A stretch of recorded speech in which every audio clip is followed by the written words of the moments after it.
किताब पढ़ने वाली आ भी किवें फैमिली रिलेशन काम करते हैं ते रिश्तेदारी ने किवें करते हैं काम। चीनियां ने ते जापानियां ने भाई बहुत कुछ कढ़िया मिथ चो मॉडर्न डी ਜਿਹੜਾ ਉਹਨਾਂ ਦਾ ਲਿਟਰੇਚਰ अपनी प्रॉब्लम नहीं मिथ ਨੂੰ ਆਪਾਂ ਜਦੋਂ ਕੰਡੈਮ ਕਰਨ ਲੱਗ ਗਏ ਤੇ ਨਾ ਕਾਂਟੇ ਮਾਰਨ ਲੱਗ ਗਏ ਵੱਡੀ ਸਮੱਸਿਆ ਹੈ ਹਾਂ ਬੜੀ ਕਮਾਲ ਦੀ ਗੱਲ ਹੈ। और ਜਦੋਂ ਆਪਾਂ ਗੱਲ ਕਰਦੇ ਹਾਂ ਨਾ ਕੋਈ ਵੀ ਚੀਜ਼ ਦਾ ਇੱਕ ਵਰਸ਼ਨ ਹੋ ਸਕਦਾ ਹੈ ਅਸੀਂ ਜਦੋਂ ਇਹ ਕਹਿੰਦੇ ਹਾਂ ਨਾ ਕਿ ਵੀ ਮੈਂ ਸਹੀ ਹੈਗਾ ਤੁਸੀਂ ਗਲਤ ਹੈਗੇ ਉਹ ਕੰਮ ਗੜਬੜ ਹੋ ਜਾਂਦਾ। ਨਾਲੇ ਲੋਕ ਕਹਾਣੀ ਦੇ ਵਿੱਚ ਕੀ ਹੁੰਦਾ ਨਾ ਉਹ ਤੁਹਾਡੇ ਖੂਨ ਚੋਂ ਨਿਕਲੀ ਹੋਈ ਹੈ ਜਦੋਂ ਆ ਜਾਂਦਾ ਉਹਦੇ ਬਲੱਡ ਚੋਂ ਸੈਂਪਲ ਲੈ ਕੇ ਉਹਦੇ 'ਚ ਹੀ ਪਾਤਾ ਤੁਸੀਂ ਲੋਕ ਕਹਾਣੀ ਦਿਲ 'ਚ ਬੈਠੀ ਤੁਸੀਂ ਉਹਨੂੰ ਸੁਣਾ ਦੇਣੀ ਉਹੀ ਕਹਾਣੀ ਸੁਣਾਉਣੀ ਹੈ ਉਹ ਬੰਦੇ ਦੀ ਮਤਲਬ ਮੈਂ ਕਈ ਵਾਰੀ ਕੀ ਮੇਰਾ ਖਾਣ ਸੁਣਾਉਣਾ ਮੇਰਾ ਕੰਮ ਖਾਣਾ ਤੇ ਆਦਾ ਮੈਂ ਕੋਈ ਖਾਣ ਪਾਉਣਾ ਤਾਂ ਦੂਜਾ ਬੰਦਾ ਕਹਿੰਦਾ ਨਹੀਂ ਯਾਰ ਇਦਾਂ ਨਹੀਂ ਹੈ ਇਦਾਂ ਹੈਗਾ ਫਿਰ ਮੈਂ ਦੱਸਦਾ ਨਹੀਂ ਯਾਰ ਤੇਰਾ ਵੀ ਉਹ ਤੇਰਾ ਹੈਗਾ ਹੈ ਮੇਰੇ ਵਾਲਾ ਮੇਰਾ ਹੈ ਜੇ ਆਪਾਂ ਕਹਿੰਦੇ ਆ ਵੀ ਉਹ ਕਿਹੜੀ ਗਲੀ 'ਚ ਤੇ ਭਾਗੋ ਨਹੀਂ ਖੜੀ ਹੈ ਨਾ ਜਾਂ ਹੋਰ ਬਹੁਤ ਸਾਰੀਆਂ ਇਦਾਂ ਦੇ ਉਹ ਜਿਹੜੇ ਰਲਦੇ ਮਿਲਦੇ ਨੇ ਕਿ ਉਹ ਜਿੱਥੇ ਦੇਖਾਂ ਤਵਾ ਪਰਾਤ ਉੱਥੇ ਗਾਵਾਂ ਦਿਨ ਤੇ ਰਾਤ ਤੇ ਜਿੱਥੇ ਦੇਖਾਂ ਤਵਾ ਪਰਾਤ ਉੱਥੇ ਕੱਟਾ ਸਾਰੀ ਰਾਤ ਦੋ ਵਰਸ਼ਨ ਨੇ ਦੋਵੇਂ ਵੱਖਰੇ ਵੱਖਰੇ ਨੇ ਪਰ ਦੋਵੇਂ ਸਹੀ ਅਸੀਂ ਇਹ ਨਹੀਂ ਕਹਿੰਦੇ ਵੀ ਜਿੱਥੇ ਦੇਖਾਂ ਤਵਾ ਪਰਾਤ ਉੱਥੇ ਕੱਟਾ ਸਾਰੀ ਰਾਤ ਇਹ ਗਲਤ ਹੈਗਾ ਤੇ ਉੱਥੇ ਗਾਵਾਂ ਦਿਨ ਤੇ ਰਾਤ ਹੀ ਸਹੀ ਹੈ ਇਸ ਤਰ੍ਹਾਂ ਵੀ ਲੋਕ ਜਿਹੜਾ ਆ ਉਹ ਐਡ ਕਰਦਾ ਜਾਂਦਾ ਜਿਹੜੀ ਚੀਜ਼ ਨੂੰ ਨਹੀਂ ਚੰਗੀ ਲੱਗਦੀ ਉਹਨੂੰ ਛੱਡ ਦਿੰਦੇ ਵੀ ਇਹ ਕੰਮ ਦੀ ਨਹੀਂ ਵੀ ਛੱਡ ਦੇ ਸਹੀ ਗੱਲ ਸ਼ਬਦ ਬਦਲ ਜਾਂਦੇ ਜਿਵੇਂ ਮਾਚੇ ਕੁਝ ਹੋਰ ਹੋਏ ਨੌਕਰੀ ਹੋਵੇ ਉਹ ਸ਼ਬਦ ਵੀ ਬਦਲਦੇ ਇੱਕ ਹੈ ਵੀ ਸਮੇਂ ਨਾਲ ਜਿਹੜੀ ਚੀਜ਼ਾਂ ਉਹਨੂੰ ਲੱਗਦਾ ਵੀ ਹੁਣ ਕੋਈ ਵੈਲਿਡ ਨਹੀਂ ਆਪਣੇ ਵੀ ਬਾਹਰ ਹੋ ਜਾਂਦੀਆਂ ਜਿਹੜੀਆਂ ਉਹਨੂੰ ਲੱਗਦਾ ਵੀ ਜੁੜਦੀਆਂ ਨੇ ਉਹ ਸਹਿਜ-ਸਵਾਈ ਤੁਰੀਆਂ ਹੁੰਦੀਆਂ ਅੰਦਰੋਂ ਨਿਕਲੀਆਂ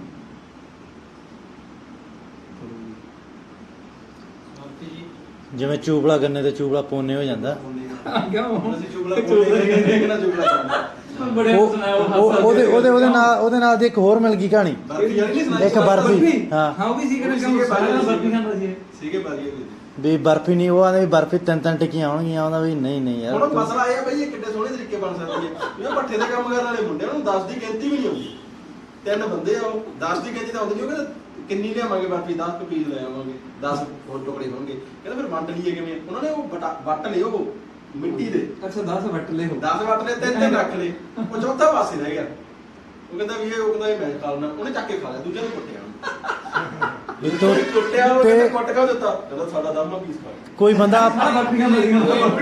ਕੋਈ ਬੰਦਾ ਪਾਸੇ ਤੋਂ ਲੰਘਿਆ ਜਾਂਦਾ ਸੀ ਉਹ ਕਹਿੰਦਾ ਵੀ ਇਹਨੂੰ ਕੋਈ ਕੁੱਟੀ ਜਾਂਦਾ ਉਹ ਕਹਿੰਦਾ ਯਾਰ ਸਾਡੀ ਬਰਫੀ ਖਾ ਗਿਆ ਕਹਿੰਦਾ ਵੱਧ ਸੀ ਜਿਹੜੀ ਉਹ ਖਾ ਗਿਆ ਕਹਿੰਦਾ ਵੱਧ ਤਾਂ ਮੈਨੂੰ ਦੇ ਦਿਓ ਕਹਿੰਦਾ ਨਹੀਂ ਇਹ ਤਾਂ ਲਿਆਉਣੀ ਆ ਇਸ ਗੱਲ ਤੋਂ ਇੱਕ ਬੜੀ ਵੀਕ ਗੱਲ ਨਿਕਲਦੀ ਆ ਇੱਕ ਛੋਟੀ ਜਿਹੀ ਕਿਤਾਬ ਹੈ ਉਹ ਲਿਟਲ ਹਿਸਟਰੀ ਆਫ ਸਾਇੰਸ ਉਹਦਾ ਪਹਿਲੇ ਚੈਪਟਰ ਤੋਂ ਕਹਿੰਦਾ ਵੀ ਚੰਦਰਮਾ ਨੇ ਸਾਨੂੰ ਕੀ ਦਿੱਤਾ ਕੀ ਦਿੱਤਾ ਹੋਊਗਾ ਦੱਸੋ ਇਮੇਜਿਨ ਕਰੋ ਕਹਿੰਦਾ 6000 ਸਾਲ ਪਹਿਲਾਂ ਦੀ ਗੱਲ ਹੈ ਕਹਿੰਦਾ ਚੰਦਰਮਾ ਨੇ ਸਾਨੂੰ ਗਿਣਤੀ ਦਿੱਤੀ ਬੰਦੇ ਨੂੰ ਜਿਹੜਾ ਤੁਸੀਂ ਕਿਹਾ ਨਾ ਬੰਦੇ ਨੇ ਘੱਟੋ ਘੱਟ 15 ਤੱਕ ਦੀ ਗਿਣਤੀ ਤਾਂ ਸਿੱਖ ਲਈ ਨਾ ਵੀ ਆ ਇੱਕ ਪੱਥਰ ਵੱਡਾ ਤੇ ਛੋਟਾ ਛੋਟਾ ਛੋਟਾ ਛੋਟਾ ਛੋਟਾ ਕਿਤੇ ਖਤਮ ਹੋ ਗਿਆ ਫਿਰ ਬਦਲਣਾ ਸ਼ੁਰੂ ਹੋ ਗਿਆ ਘੱਟੋ ਘੱਟ 15 ਤੇ 15 30 ਤੱਕ ਦੀ ਗਿਣਤੀ ਉਹਦੇ ਕੋਲ ਆ ਗਈ ਹੈ ਤੇ 6000 ਸਾਲ ਪਹਿਲਾਂ ਤੇ ਚੰਦਰਮਾ ਦੇ ਹਿਸਾਬ ਨਾਲ ਉਹਨਾਂ ਨੇ ਗੱਲ ਦੀ ਗਿਣਤੀ ਸਥਾਪਿਤ ਕਰ ਲਈ ਹੁਣ ਵੀ ਪਰ ਇਸ ਗੱਲ ਨੂੰ ਹਜ਼ਾਰਾਂ ਸਾਲ ਲੱਗ ਗਏ ਇਹ ਨਹੀਂ ਹੈਗਾ ਵੀ ਇੱਕ ਦਿਨ ਚ ਆਬਜ਼ਰਵੇਸ਼ਨ ਜਿਵੇਂ ਕੀਤੀ ਹੁੰਦੀ ਕਿਸੇ ਬੰਦੇ ਨੇ ਬਿਲਕੁਲ ਠੀਕ ਹੈ ਨਾ ਇਹ ਸਾਰੀਆਂ ਗੱਲਾਂ ਜਿਹੜੀਆਂ ਗੱਲ ਉਹਨੂੰ ਕਿਦੋਂ ਨਹੀਂ ਆਇਆ ਖਿਆਲ ਉੱਥੋਂ ਆ ਗਿਆ ਬਸ ਵੀ ਗੋਲੇ ਬਣਾ ਤੁਹਾਡੇ ਮਨ ਚ ਪਈ ਹੁੰਦੀ ਗੱਲ ਪੁਰਾਣੇ ਬੰਦੇ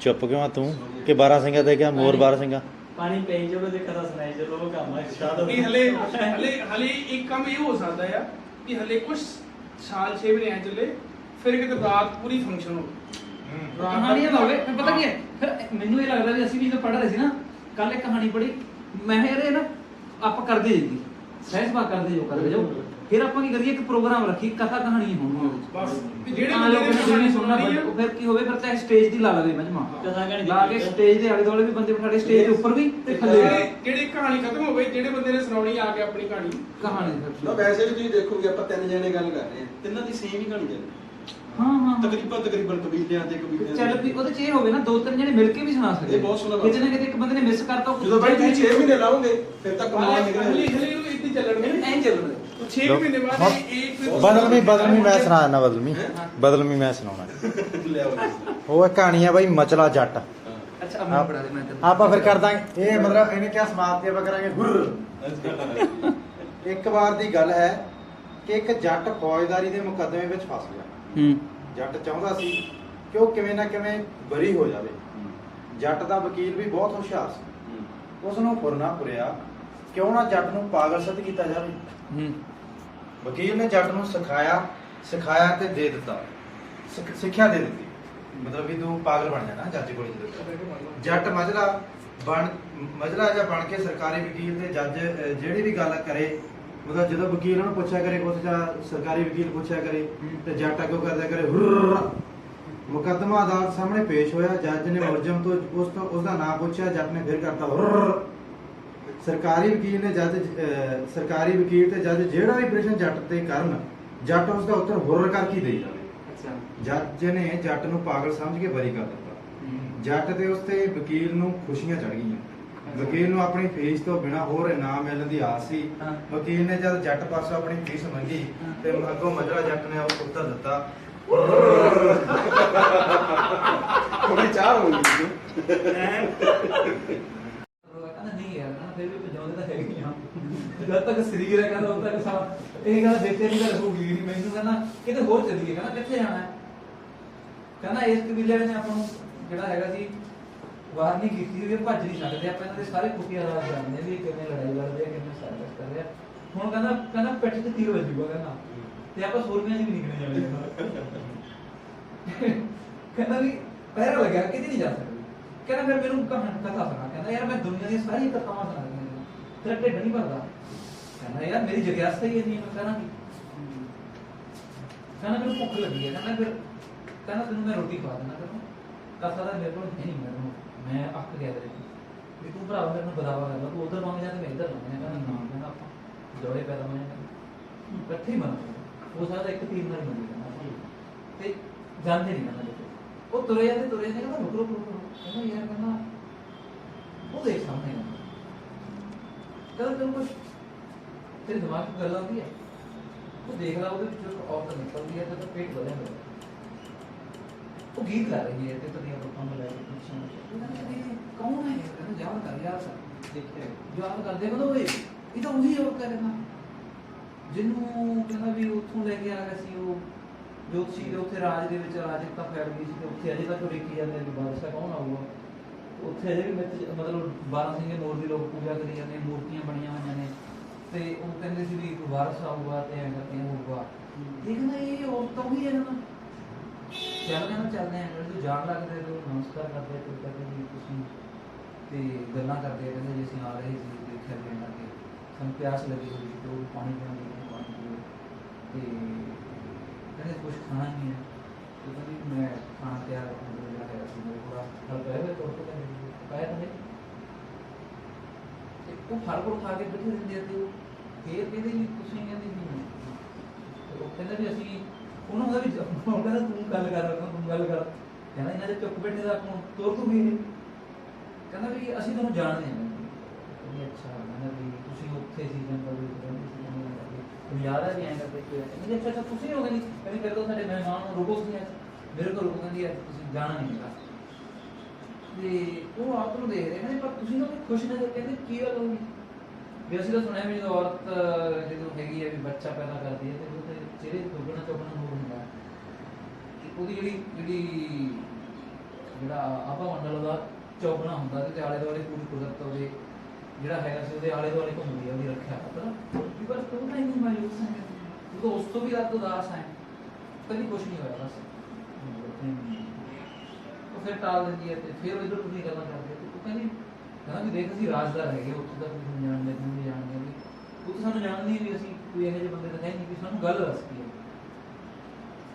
ਉਹ ਕਹਿੰਦੀ ਵੀ ਉਹ ਮੈਨੂੰ ਇੱਥੇ ਲੈ ਆਇਆ ਉਹ ਤੇ ਅਸੀਂ ਇੱਥੇ ਰਹਿ ਰਹੇ ਹਾਂ ਤੇ ਮੈਨੂੰ ਕਹਿੰਦੀ ਮੈਂ ਉਹਨੂੰ ਪਛਾਣਿਆ ਤੇ ਮੈਨੂੰ ਲੱਗਿਆ ਵੀ ਇਹ ਤਾਂ ਮੇਰੇ ਲੋਕਾਂ ਚੋਂ ਹੀ ਹੈ, ਉਹ ਉਸੇ ਕਬੀਲੇ ਚੋਂ ਮੈਂ ਉਹਨੂੰ ਪਛਾਣ ਲਿਆ ਸੀ ਕਿ ਅਸੀਂ ਇਕੱਠੇ ਹੀ ਖੇਡੇ ਸੀ ਤੇ ਉਸ ਤੋਂ ਜਦੋਂ ਮਤਲਬ ਸਾਡੇ ਤੇ ਹਮਲਾ ਹੋਇਆ ਸੀ ਤੇ ਉਹ ਤੋਂ ਗਾਇਬ ਹੋ ਗਏ ਸੀ। ਮੈਨੂੰ ਇਹ ਲੱਗਿਆ ਵੀ ਉਹਦੀ ਮਾਂ ਨੂੰ ਤੇ ਉਹਨੂੰ ਮਾਰ ਦਿੱਤਾ, ਪਰ ਉਹ ਲੰਬੇ ਸਮੇਂ ਤੱਕ ਕਹਿੰਦੀ ਵੀ ਉਹ ਆਪਣੇ ਮਾਂ ਦਾ ਬਦਲਾ ਲੈਣ ਦੇ ਚੱਕਰ ਤੋਂ ਉਹਨੇ ਜੋਤਸ਼ੀ ਵਿੱਦਿਆ ਸਿੱਖੀ, ਉਹ ਗਿਆ ਉਹਨੇ ਬਦਲਾ ਲਿਆ ਤੇ ਬਾਅਦ ਚ ਕਹਿੰਦੇ ਸੀ ਮੇਰੇ ਨੇ ਉਹਨੂੰ ਪਛਾਣ ਲਿਆ ਸੀ, ਬਚਪਨ ਚ ਇਕੱਠੇ ਖੇਡੇ ਹੁੰਦੇ ਸੀ, ਮਤਲਬ ਬਹੁਤ ਪਿਆਰ ਕਰਦੇ ਇੱਕ ਦੂਜੇ ਨੂੰ ਤੇ ਮੈਂ ਪਛਾਣ ਲਿਆ ਤੇ ਮੈਨੂੰ ਇਹ ਲੱਗਿਆ ਵੀ ਉਹ ਮੈਨੂੰ ਮਿਲ ਗਿਆ ਵੀ ਕੁਦਰਤ ਨੇ ਮੈਨੂੰ ਵਾਪਸ ਕਰਤਾ, ਉਹ ਸਾਰਾ ਕੁਝ ਖਤਮ ਕਰਕੇ ਤਬਾਹ ਕਰਕੇ ਵੀ ਕਿੱਡੀ ਵੱਡੀ ਖੇਡ ਖੇਡੀ ਕੁਦਰਤ ਨੇ ਮੇਰੇ ਹਵਾਲੇ ਕਰਤਾ ਵੀ ਤੇਰੀ ਮਾਂ ਨੂੰ ਤੈਨੂੰ ਦਿੱਤੀ ਤੇ ਬੜੀ ਖੁਸ਼ੀ ਹੋਈ ਸੀ ਤੇ ਖੁਸ਼ੀ ਹੋਈ ਸਾਡੇ ਘਰ ਦੇ ਵਿੱਚ ਇਹ ਜਿਹੜਾ ਹੈਗਾ ਸੀ ਕੱਚਾ ਦਿਨਾਂ ਦੇ ਵਿੱਚ ਇਹਨੇ ਦੁਨੀਆ ਦੇ ਵਿੱਚ ਆ ਜਾਣਾ। ਤਾਂ ਕਹਿੰਦੀ ਵੀ ਉਹ ਤਾਂ ਹੱਥ ਮਾਰੀ ਜਿਹਾ ਬੰਦਾ, ਕਹਿੰਦੀ ਵੀ ਉਹ ਨਹੀਂ ਹੈਗਾ ਜਿਹਦਾ ਮੈਂ ਉਹਨੂੰ ਜਾਣਦੀ ਸੀ। ਮਤਲਬ ਇਹ ਹੈਗਾ ਜੋ ਕਹਿੰਦੀ ਆਉਂਦਾ ਹੈ ਕੁਛ ਪਲ ਮੇਰੇ ਕੋਲ ਰਹਿੰਦਾ ਤੇ ਚਲਾ ਜਾਂਦਾ, ਪਤਾ ਨਹੀਂ ਕਿੱਥੇ ਚਲਾ ਜਾਂਦਾ ਤੇ ਮੁੜਦਾ ਨਹੀਂ ਤੇ ਬਸ ਆ ਕੇ ਚਲਾ ਜਾਂਦਾ ਹੈ, ਮੇਰੇ ਖਿਆਲ ਰੱਖਦਾ ਤੇ ਇਹ ਵੀ ਨਹੀਂ ਹੈਗਾ ਮੇਰੇ ਨਾਲ। ਤੇ ਉਹ ਨਾਲ ਦੀ ਨਾਲ ਦੇਖਦੇ ਕਹਿੰਦੇ ਓਏ ਆਹੀ ਰੁੱਖ ਹੈ, ਕਹਿੰਦੇ ਇਹ ਵਿਆਹ ਦਾ ਰੁੱਖ ਹੈ, ਕਹਿੰਦੇ ਹਾਂ ਕਿੰਨਾ ਕੁ ਪੁਰਾਣਾ ਹੋਊਗਾ, ਕਹਿੰਦੇ ਜੀ ਇਹ ਤਾਂ ਪਤਾ ਨਹੀਂ 100 ਸਾਲ 150 ਸਾਲ ਪੁਰਾਣਾ ਹੋਊਗਾ। ਅੱਛਾ ਅੱਛਾ ਅੱਛਾ। ਉਹ ਕਹਿੰਦੇ ਵੀ ਇਹ ਤੇਰੇ ਘਰ ਦੇ ਮੱਥੇ ਲੱਗਦਾ, ਕਹਿੰਦਾ ਜਨਾਬ। ਉਹ ਨਾਲ ਦੀ ਨਾਲ ਹੀ ਸਲਾਮ ਪੇਸ਼ ਕਰਦੇ ਆ, ਉਹ ਕਹਿੰਦੇ ਵੀ ਗਲਤੀ ਹੋ ਗਈ, ਜ਼ਰੂਰ ਮਾਫੀ ਚਾਹੁੰਦੇ ਅਸੀਂ, ਸਾਨੂੰ ਤੁਹਾਡੀ ਪਛਾਣ ਨਹੀਂ ਆਈ, ਤੁਸੀਂ ਤਾਂ ਬੰਦੇ ਹੀ ਬਹੁਤ ਵੱਡੇ ਹੋ। ਕਹਿੰਦੇ ਕਮਾਲ ਹੈ, ਕਹਿੰਦਾ ਮੈਂ ਪਹਿਲਾਂ ਹੋਰ ਸੁਣ ਕੇ ਹੋਰ ਹੋ ਗਿਆ। ਕਹਿੰਦੇ ਤੁਸੀਂ ਇਹ ਦੱਸੋ ਵੀ ਤੁਸੀਂ ਜਵਾਨ ਹੋ? ਕਹਿੰਦੇ ਹਾਂ। ਉਹ ਜਾਂਦੇ ਆ, ਉਹ ਔਰਤ ਬਾਹਰ ਨਿਕਲਦੀ ਹੈ, ਜਾਣ ਸਾਰ ਸਲਾਮ ਪੇਸ਼ ਕਰਦੇ ਆ। ਔਰਤ ਨੂੰ ਕਹਿੰਦੇ ਜੀ ਬਾਦਸ਼ਾਹ ਨੇ ਤੁਹਾਡੇ ਲਈ ਨਜ਼ਰਾਨੇ ਭੇਜੇ ਆ, ਇਹ ਸੁਗਾਤਾਂ ਨੇ ਉੱਤੇ ਸੰਦੂਕ ਜਿਹਾ ਹੁੰਦਾ, ਉਹਦੇ ਖੋਲ ਕੇ ਦੱਸਦੇ ਆ ਵੀ ਇਹ ਗਹਿਣੇ ਆ, ਇਹ ਸਾਜੋ ਸਮਾਨ ਹੈ, ਵੀ ਤੁਸੀਂ ਪਹਿਨ ਕੇ ਤਿਆਰ ਹੋ ਜਾਓ। ਕੁਝ ਦਿਨਾਂ ਤੱਕ ਇੱਥੇ ਬਹੁਤ ਵੱਡਾ ਉਹ ਹੋਊਗਾ, ਜਸ਼ਨ ਮਨਾਇਆ ਜਾਊਗਾ, ਤੁਸੀਂ ਉਸ ਜਸ਼ਨ ਦੇ ਖਾਸ ਮਹਿਮਾਨ ਹੋਵੋਗੇ। ਉਹ ਹੈਰਾਨ ਹੋ ਜਾਂਦੀ ਕਿ ਮੈਂ ਜਦ ਪਰ ਕਿਉਂ? ਕਹਿੰਦੇ ਦੇਖੋ ਅਸੀਂ ਸਿਪਾਹੀ ਲੋਕ ਹਾਂ, ਸਾਨੂੰ ਕੀ ਪਤਾ। ਜਦੋਂ ਮੁੜਨ ਲੱਗਦੇ ਫਿਰ ਪੁੱਛ ਲੈਣਾ, ਕਹਿੰਦਾ ਕੁਛ ਤਾਂ ਗੱਲ ਦੱਸੋ ਨਾ ਵੀ ਇਹ ਕੀ ਅਚਾਨਕ ਇੰਨਾ ਕੁਛ ਕਿਵੇਂ ਹੈ। ਕਹਿੰਦਾ ਦੇਖੋ ਜੀ ਸਾਨੂੰ ਇੰਨਾ ਪਤਾ ਵੀ ਬਾਦਸ਼ਾਹ ਸੀ ਬੜੇ ਖੁਸ਼ ਨਜ਼ਰ ਆ ਰਹੇ ਸੀ, ਤੇ ਉਹ ਗੱਲਾਂ ਗੱਲਾਂ 'ਚ ਇਹ ਵੀ ਪਤਾ ਲੱਗਾ ਵੀ ਇੱਥੇ ਕੋਈ ਮਹਿਲ ਬਣਾਇਆ ਜਾਣਾ, ਤੇ ਸ਼ਾਇਦ ਕਹਿੰਦੇ ਕੋਈ ਸੋਨੇ ਦਾ ਭੂੜਾ ਲੱਗੂਗਾ ਇੱਥੇ। ਸੋਨੇ ਦਾ ਭੂੜਾ ਕਦੇ ਨਹੀਂ, ਕਹਿੰਦੇ ਬੱਚੇ ਵੀ ਹੋਊਗਾ, ਕਹਿੰਦੇ ਬੱਚਾ ਵੀ ਇੱਥੇ ਕਿਤੇ ਹੋਊਗਾ। ਉਹ ਸੋਚੀ ਪੈ ਜਾਂਦੇ ਆ। ਤੇ ਉਹ ਜਦੋਂ ਮੁੜਨ ਲੱਗਦੇ ਆ, ਕਹਿੰਦੇ ਗੱਲ ਸੁਣੋ। ਉਹ ਦੂਜੇ ਸਿਪਾਹੀ ਨੂੰ ਕਹਿੰਦਾ ਇੱਕ ਮਿੰਟ ਨਾ ਆਪਾਂ ਜਿਹੜੀ ਆਪਾਂ ਗੱਲ ਕਰਨੀ ਉਹ ਪੁੱਛਣਗੇ।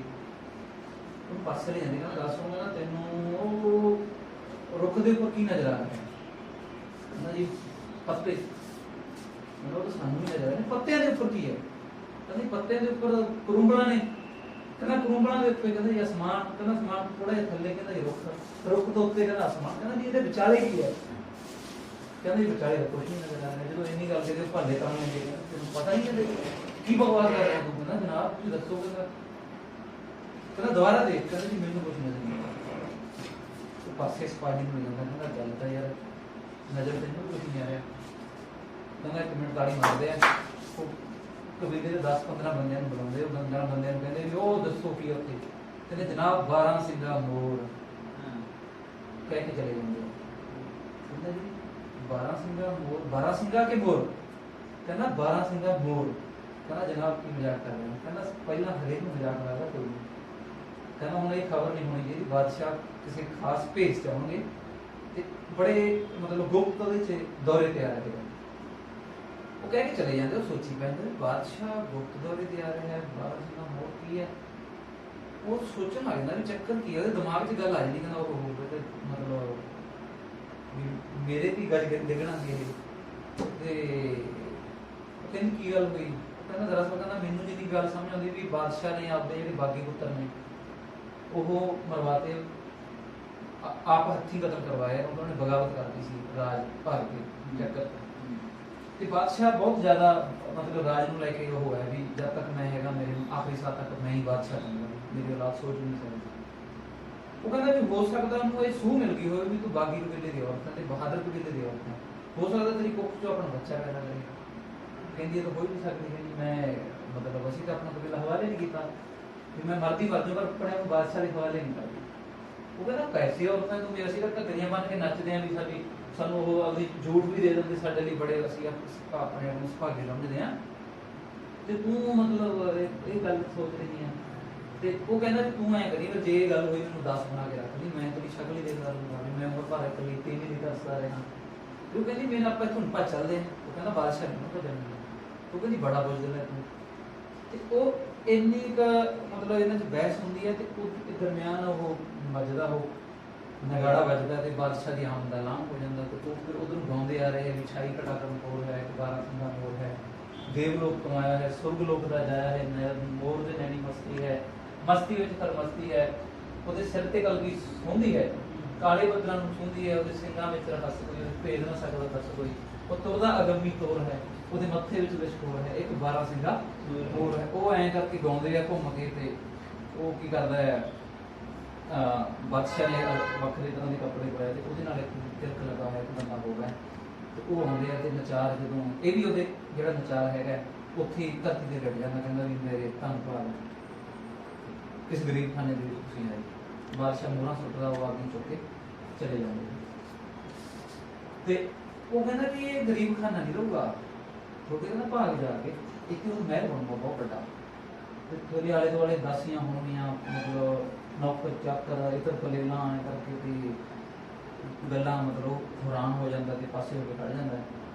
ਉਹਦੇ ਨਾਲ ਜਿਹੜਾ ਹੈਗਾ ਉਹਨੂੰ ਬਾਦਸ਼ਾਹ ਨੂੰ ਕਹਿੰਦਾ ਵੀ ਜੋਤਸ਼ੀ ਜੀ ਕਹਿੰਦਾ ਵੀ ਮੈਂ ਉਹ ਸਾਹਮਣੇ ਦੇਖਦਾ ਅਸਮਾਨ ਦੇ ਵਿੱਚ, ਵਾਹ ਕਹਿੰਦਾ ਇਸੇ ਨੂੰ ਕਹਿੰਦਾ ਮੈਨੂੰ ਦੇਖਣ ਨੂੰ ਅੱਖਾਂ ਦੱਸਦੀਆਂ ਕਿੰਨਾ ਸੋਹਣਾ ਕਹਿੰਦਾ ਹੁੰਦਾ ਦੇਖੋ ਕਹਿੰਦਾ ਵੀ ਕਿੰਨਾ ਨੂਰੋ ਨੂਰ ਆਸਮਾਨ ਹੋਇਆ ਪਿਆ। ਤੇ ਜੋਤਸ਼ੀ ਕਹਿੰਦਾ ਜੀ ਮੈਨੂੰ ਤਾਂ ਡਰ ਸੀ ਵੀ ਹੋ ਸਕਦਾ ਤੁਹਾਨੂੰ ਖੁਦੇ ਮਤਲਬ ਮੈਨੂੰ ਤਾਂ ਇਸ ਵੀ ਤੇ ਤੁਹਾਨੂੰ ਇਸ ਚੀਜ਼ ਦਾ ਸ਼ੱਕ ਨਾ ਹੋ ਜੇ, ਤੇ ਕਿਉਂਕਿ ਕਹਿੰਦਾ ਵੀ ਖਾਸ ਨਜ਼ਰੀਏ ਨੂੰ ਦੇਖ ਸਕਦੀਆਂ ਨੇ, ਇਹ ਕੋਈ ਆਮ ਨਜ਼ਰ ਨਹੀਂ ਦੇਖ ਸਕਦੀ। ਕਹਿੰਦਾ ਪਰ ਦੇਖ ਤਾਂ ਸਹੀ, ਕਹਿੰਦਾ ਪਹਿਲਾਂ ਤਾਂ ਮੈਨੂੰ ਬੱਦਲਾਂ ਦੀਆਂ ਦਰਾਰਾਂ ਹੀ ਨਜ਼ਰ ਆਈਆਂ ਸੀ, ਪਰ ਕਹਿੰਦਾ ਹੁਣ ਬਾਰਾਂ ਸਿੰਘਾਂ ਮੋਰ ਨੱਚ ਰਿਹਾ ਪਹਿਲਾਂ ਪਾ ਰਿਹਾ। ਕਹਿੰਦਾ ਜੀ ਤੁਹਾਡੀ ਖੁਸ਼ੀ ਦੇ ਵਿੱਚ ਬਾਗੋ ਬਾਗ ਹੋਇਆ ਤੇ ਕਹਿੰਦਾ ਵੀ ਹੁਣ ਤਾਂ ਤੁਹਾਨੂੰ ਮੇਰੀ ਭਗਵਾਨੀ ਤੇ ਇਤਬਾਰ ਹੋ ਗਿਆ ਨਾ। ਕਹਿੰਦਾ ਬਿਲਕੁਲ, ਕਹਿੰਦਾ ਤੇ ਕਹਿੰਦਾ ਬਾਦਸ਼ਾਹ ਕਹਿੰਦਾ ਮੈਂ ਬੜਾ ਖੁਸ਼ ਹਾਂ, ਕਿਸੇ ਵਿਰਲੇ ਦਾ ਮਤਲਬ ਪੁਨਰ ਜਨਮ ਹੁੰਦਾ ਹੈ ਤੇ ਉਹਨਾਂ 'ਚ ਵੀ ਕਿਸੇ ਵਿਰਲੇ ਨੂੰ ਪਹਿਲਾਂ ਪਤਾ ਲੱਗਦਾ ਵੀ ਉਹਦਾ ਪੁਨਰ ਜਨਮ ਹੋਣਾ। ਉਹ ਨਚਾਰ ਸੋਚਣ ਲੱਗ ਜਾਂਦਾ ਕਿ ਕੀ ਹੈ ਚੱਕਰ। ਉਹ ਕਹਿੰਦਾ ਵੀ ਮੈਂ ਇਸ ਗੱਲ ਬਾਰੇ ਮੈਨੂੰ ਤੁਸੀਂ ਦੱਸ ਦਿਓ। ਤਾਂ ਜੋਤਸ਼ੀ ਕਹਿੰਦਾ ਵੀ ਮੇਰੀ ਭਵਿੱਖਬਾਣੀ ਸੀ ਵੀ ਇਸ ਜੰਗਲ ਦਾ ਜਿਹੜਾ ਸਭ ਤੋਂ ਪੁਰਾਣਾ ਤਿਆਰ ਦਾ ਰੁੱਖ ਹੈ,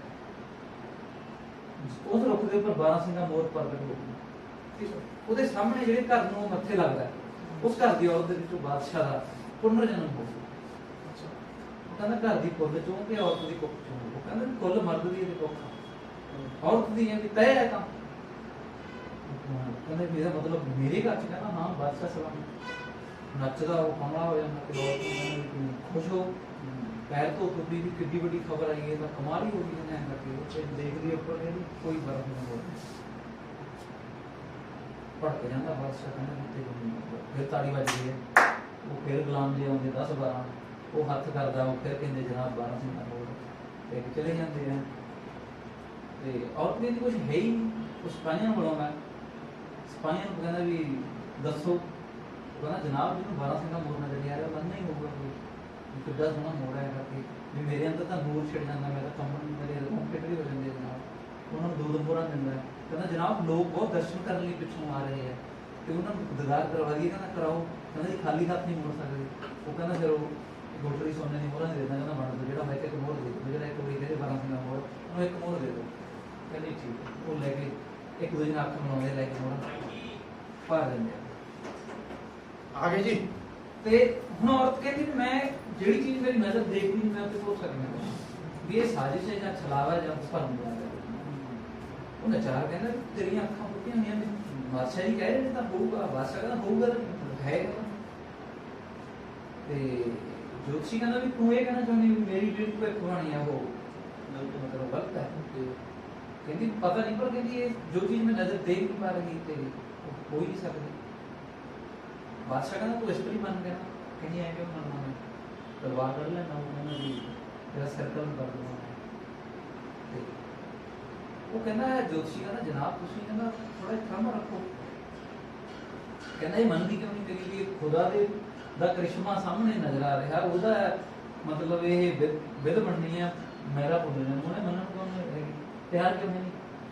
ਕਹਿੰਦਾ ਜੀ ਦੇਖੋ ਤੁਸੀਂ ਦੇਖੋ ਤਾਂ ਸਹੀ ਨਾ, ਤੁਹਾਨੂੰ ਖੁਸ਼ੀ ਹੋਣੀ ਚਾਹੀਦੀ ਹੈ ਵੀ ਜਿਹੜੀ ਔਰਤ ਬਾਦਸ਼ਾਹ ਦੇ ਸਾਹਮਣੇ ਇਸ ਤਰ੍ਹਾਂ ਬੋਲ ਰਹੀ ਹੈ, ਜਿਹੜੀ ਖੁਦਾ ਦੀ ਜਿਹੜੀ ਮੰਨਣ ਨੂੰ ਤਿਆਰ ਨਹੀਂ ਹੈਗੀ, ਵੀ ਉਹ ਆਮ ਔਰਤ ਨਹੀਂ ਹੋ ਸਕਦੀ। ਇਹੋ ਜਿਹੀ ਔਰਤ ਕਿਸੇ ਜਾਂਬਾਜ਼ ਸੂਰ ਨੂੰ ਜਨਮ ਦੇ ਸਕਦੀ ਹੈ। ਤੇ ਨਚਾਰ ਕਹਿੰਦਾ ਜੀ ਬਿਲਕੁਲ। ਕਹਿੰਦਾ ਜੀ ਮੈਂ ਤੁਹਾਨੂੰ ਗੁਸਤਾਖੀ ਚਾਹੁੰਦਾ ਵੀ ਮੈਂ ਇਹਨੂੰ ਤੁਹਾਡੇ ਦਰਬਾਰ 'ਚ ਪੇਸ਼ ਨਹੀਂ ਕੀਤਾ। ਵੀ ਦਰਅਸਲ ਕਹਿੰਦਾ ਵੀ ਇਹ ਜਿਹੜਾ ਜਿਹੜਾ ਨਦੀ ਪਾਰਲਾ ਕਬੀਲਾ ਸੀ ਜਿਹਨੇ ਬਗਾਵਤ ਕੀਤੀ ਹੋਈ ਸੀ ਸਦੀਆਂ ਤੋਂ, ਜਿਹੜੇ ਬਾਗੀ ਕਬੀਲਾ ਰਿਹਾ ਹੈ, ਬਾਦਸ਼ਾਹ ਨੂੰ ਸ਼ੱਕੀ ਨਜ਼ਰ ਨਾਲ ਦੇਖਦਾ। ਕਹਿੰਦਾ ਵੀ ਇਹ ਉਸੇ ਔਰਤ ਦੀ ਔਰਤ ਹੈ। ਕਹਿੰਦਾ ਵੀ ਮੈਂ ਮਾਫੀ ਚਾਹੁੰਦਾ ਵੀ ਅਸੀਂ ਇਹਨੂੰ ਕੈਦ ਕਰ ਲਿਆ ਸੀ, ਮੈਂ ਆਪਣੇ ਬੱਚੇ ਨਾਲ ਵਿਆਹ ਕਰਤਾ ਸੀ। ਬਾਦਸ਼ਾਹ ਕਹਿੰਦਾ ਵੀ ਉਹਦਾ ਕੋਈ ਛੱਡਿਆ ਨਹੀਂ ਸੀ, ਬੀਜ ਨਾਸ ਕਰਤਾ ਸੀ। ਉਹ ਕਹਿੰਦੀ ਧਰਤੀ ਦੀ ਫਿਤਰਤ ਹੈ ਵੀ ਇੱਕ ਬੀਜ ਤੁਸੀਂ ਜੇ ਸੁੱਟੋਗੇ ਤਾਂ 1000 ਬੀਜ ਉਹਦਾ ਫਿਰ ਕਹਿੰਦਾ ਕਿਸੇ ਬਾਦਸ਼ਾਹ ਦੀ ਤਲਵਾਰ ਤੋਂ ਤਹਿਸ ਨਹਿਸ ਹੋ ਜੂਗਾ। ਕਹਿੰਦੀ ਫਿਰ ਪੈਦਾ ਹੋ ਜੂਗਾ, ਬਾਕੀ ਤਾਂ ਰੁਕ ਨਹੀਂ ਸਕਦੇ ਪੈਦਾ ਹੋਣਾ। ਬਾਦਸ਼ਾਹ ਫਿਰ ਭੜ ਕੇ ਜਾਂਦਾ। ਕਹਿੰਦਾ ਵੀ ਮੈਂ ਉਹ ਆਪਦੀ ਬਾਦਸ਼ਾਹ ਚਾਹੁੰਦਾ ਉਹ ਕਹਿੰਦਾ ਮੈਨੂੰ ਜੋਤਸ਼ੀ ਕਹਿੰਦਾ ਬਾਦਸ਼ਾਹ ਦਾ ਤੁਸੀਂ ਤਾਂ ਖੁਸ਼ ਹੋ ਗਏ ਸੀ ਤੁਸੀਂ ਦੇਖੋ ਤਾਂ ਸਹੀ ਨਾ ਕਹਿੰਦਾ ਵੀ ਤੁਹਾਡੇ ਤੋਂ ਵੀ ਮਤਲਬ ਜਿਹੜੀ ਔਰਤ 2 ਕਦਮ ਅੱਗੇ ਆ ਤਾਂ ਤੁਸੀਂ ਆਪਣਾ ਅਗਲਾ ਜਨਮ ਕਲਪਨਾ ਕਰੋ। ਉਹ ਕਹਿੰਦੀ ਵੀ ਮੇਰੀ ਕੁੱਖ ਚੋਂ ਦੇਖੋ ਕਹਿੰਦੀ ਸੂਰਮਾ ਪੈਦਾ ਹੋ ਸਕਦਾ, ਬਾਗੀ ਪੈਦਾ ਹੋ ਸਕਦਾ, ਪਰ ਅਸੀਂ ਕਹਿੰਦੀ ਨਾ ਤਾਂ ਕਿਸੇ ਤੇ ਹਕੂਮਤ ਕਰਦੇ ਹਾਂ, ਨਾ ਕਿਸੇ ਦੀ ਹਕੂਮਤ ਆਪਣੇ ਤੇ ਸਹਿਣ ਕਰਦੇ।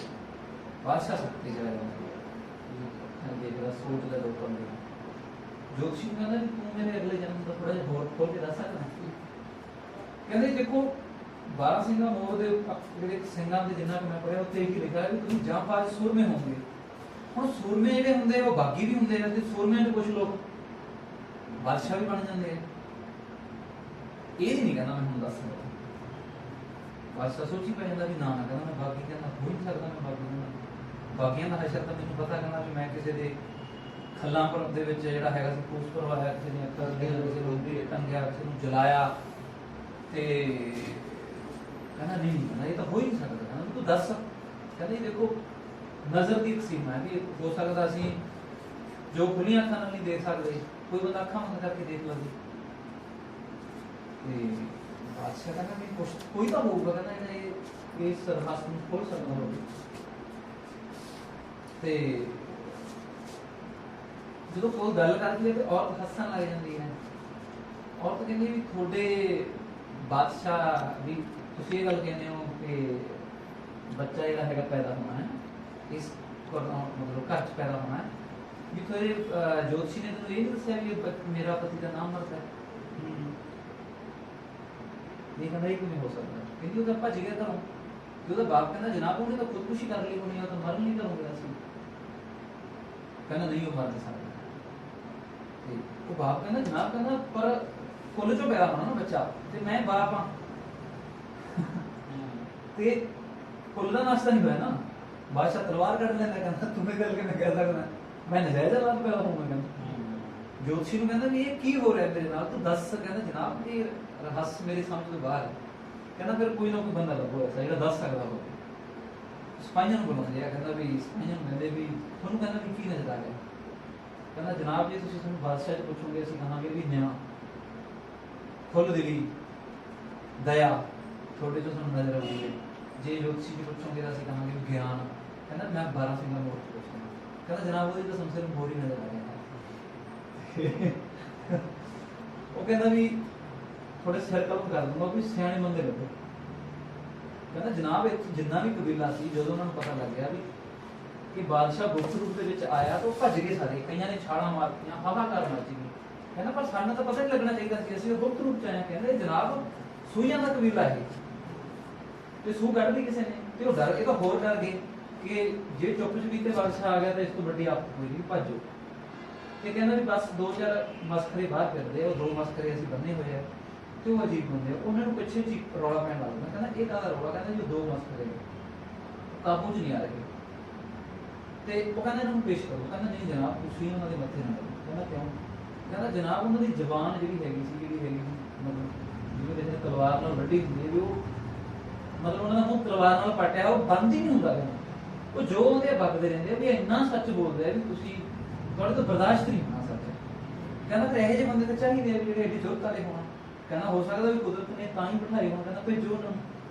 ਜਦੋਂ ਉਹ ਆਉਂਦੇ ਆ ਉਹ ਆਉਣ ਸਾਰ ਖੌਰੂ ਪਾਉਂਦੇ ਕਿੱਥੇ ਆ ਕਿੱਥੇ ਆ ਕਿੱਥੇ ਆ।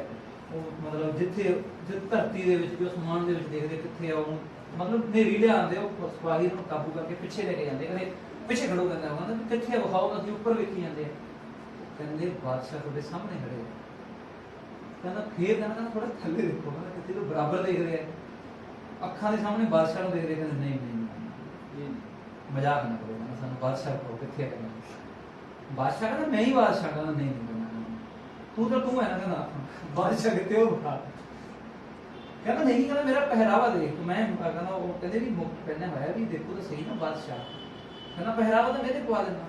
ਕਹਿੰਦਾ ਇਹਦੇ ਕੱਪੜੇ ਮਸਖਰੇ ਵਾਲੇ ਇਹਨੂੰ ਪਵਾ ਦੇਣਾ। ਕਹਿੰਦਾ ਵੱਡਾ ਮਸਖਰਾ ਲੱਗੂ ਹੈ ਫਰਕ ਹੀ ਕੋਈ ਨਹੀਂ। ਕਹਿੰਦਾ ਅੱਗਾ ਪਿੱਛਾ ਉੱਚਾ ਨੀਵਾਂ ਕੱਦ ਕਾਠ ਲੰਬਾਈ ਚੌੜਾਈ ਕਹਿੰਦਾ ਸਾਡੇ ਅਰਦੀ ਦਾ ਇਹ ਤਾਂ ਹੋ ਹੀ ਨਹੀਂ ਸਕਦਾ। ਕਹਿੰਦੇ ਬਾਦਸ਼ਾਹ ਤਾਂ ਤੁਹਾਨੂੰ ਵੀ ਲੱਗਦਾ ਬਾਦਸ਼ਾਹ ਕੌਣ ਹੋਊਗਾ। ਸਾਨੂੰ ਲੱਗਦਾ ਵੀ ਜਿਹਨੂੰ ਦੇਖ ਕੇ ਕਬੀਲੇ ਡਰ ਜਾਂਦੇ ਆ ਵੀ ਜਾਂ ਤਾਂ ਉਹਦੇ 10-12 ਸਿਰ ਹੋਣਗੇ ਜਾਂ ਉਹਦੇ ਏਡੇ ਏਡੇ ਦੰਦ ਹੋਣਗੇ ਜਾਂ ਉਹ ਕੋਈ ਖੁੰਖਾਰ ਜਾਨਵਰ ਹੋਊਗਾ ਜਾਂ ਅਜੂਬਾ ਹੋਊਗਾ ਵੀ ਇਹ ਤਾਂ ਸਾਡੇ ਵਰਗਾ ਬੰਦਾ ਹੈ।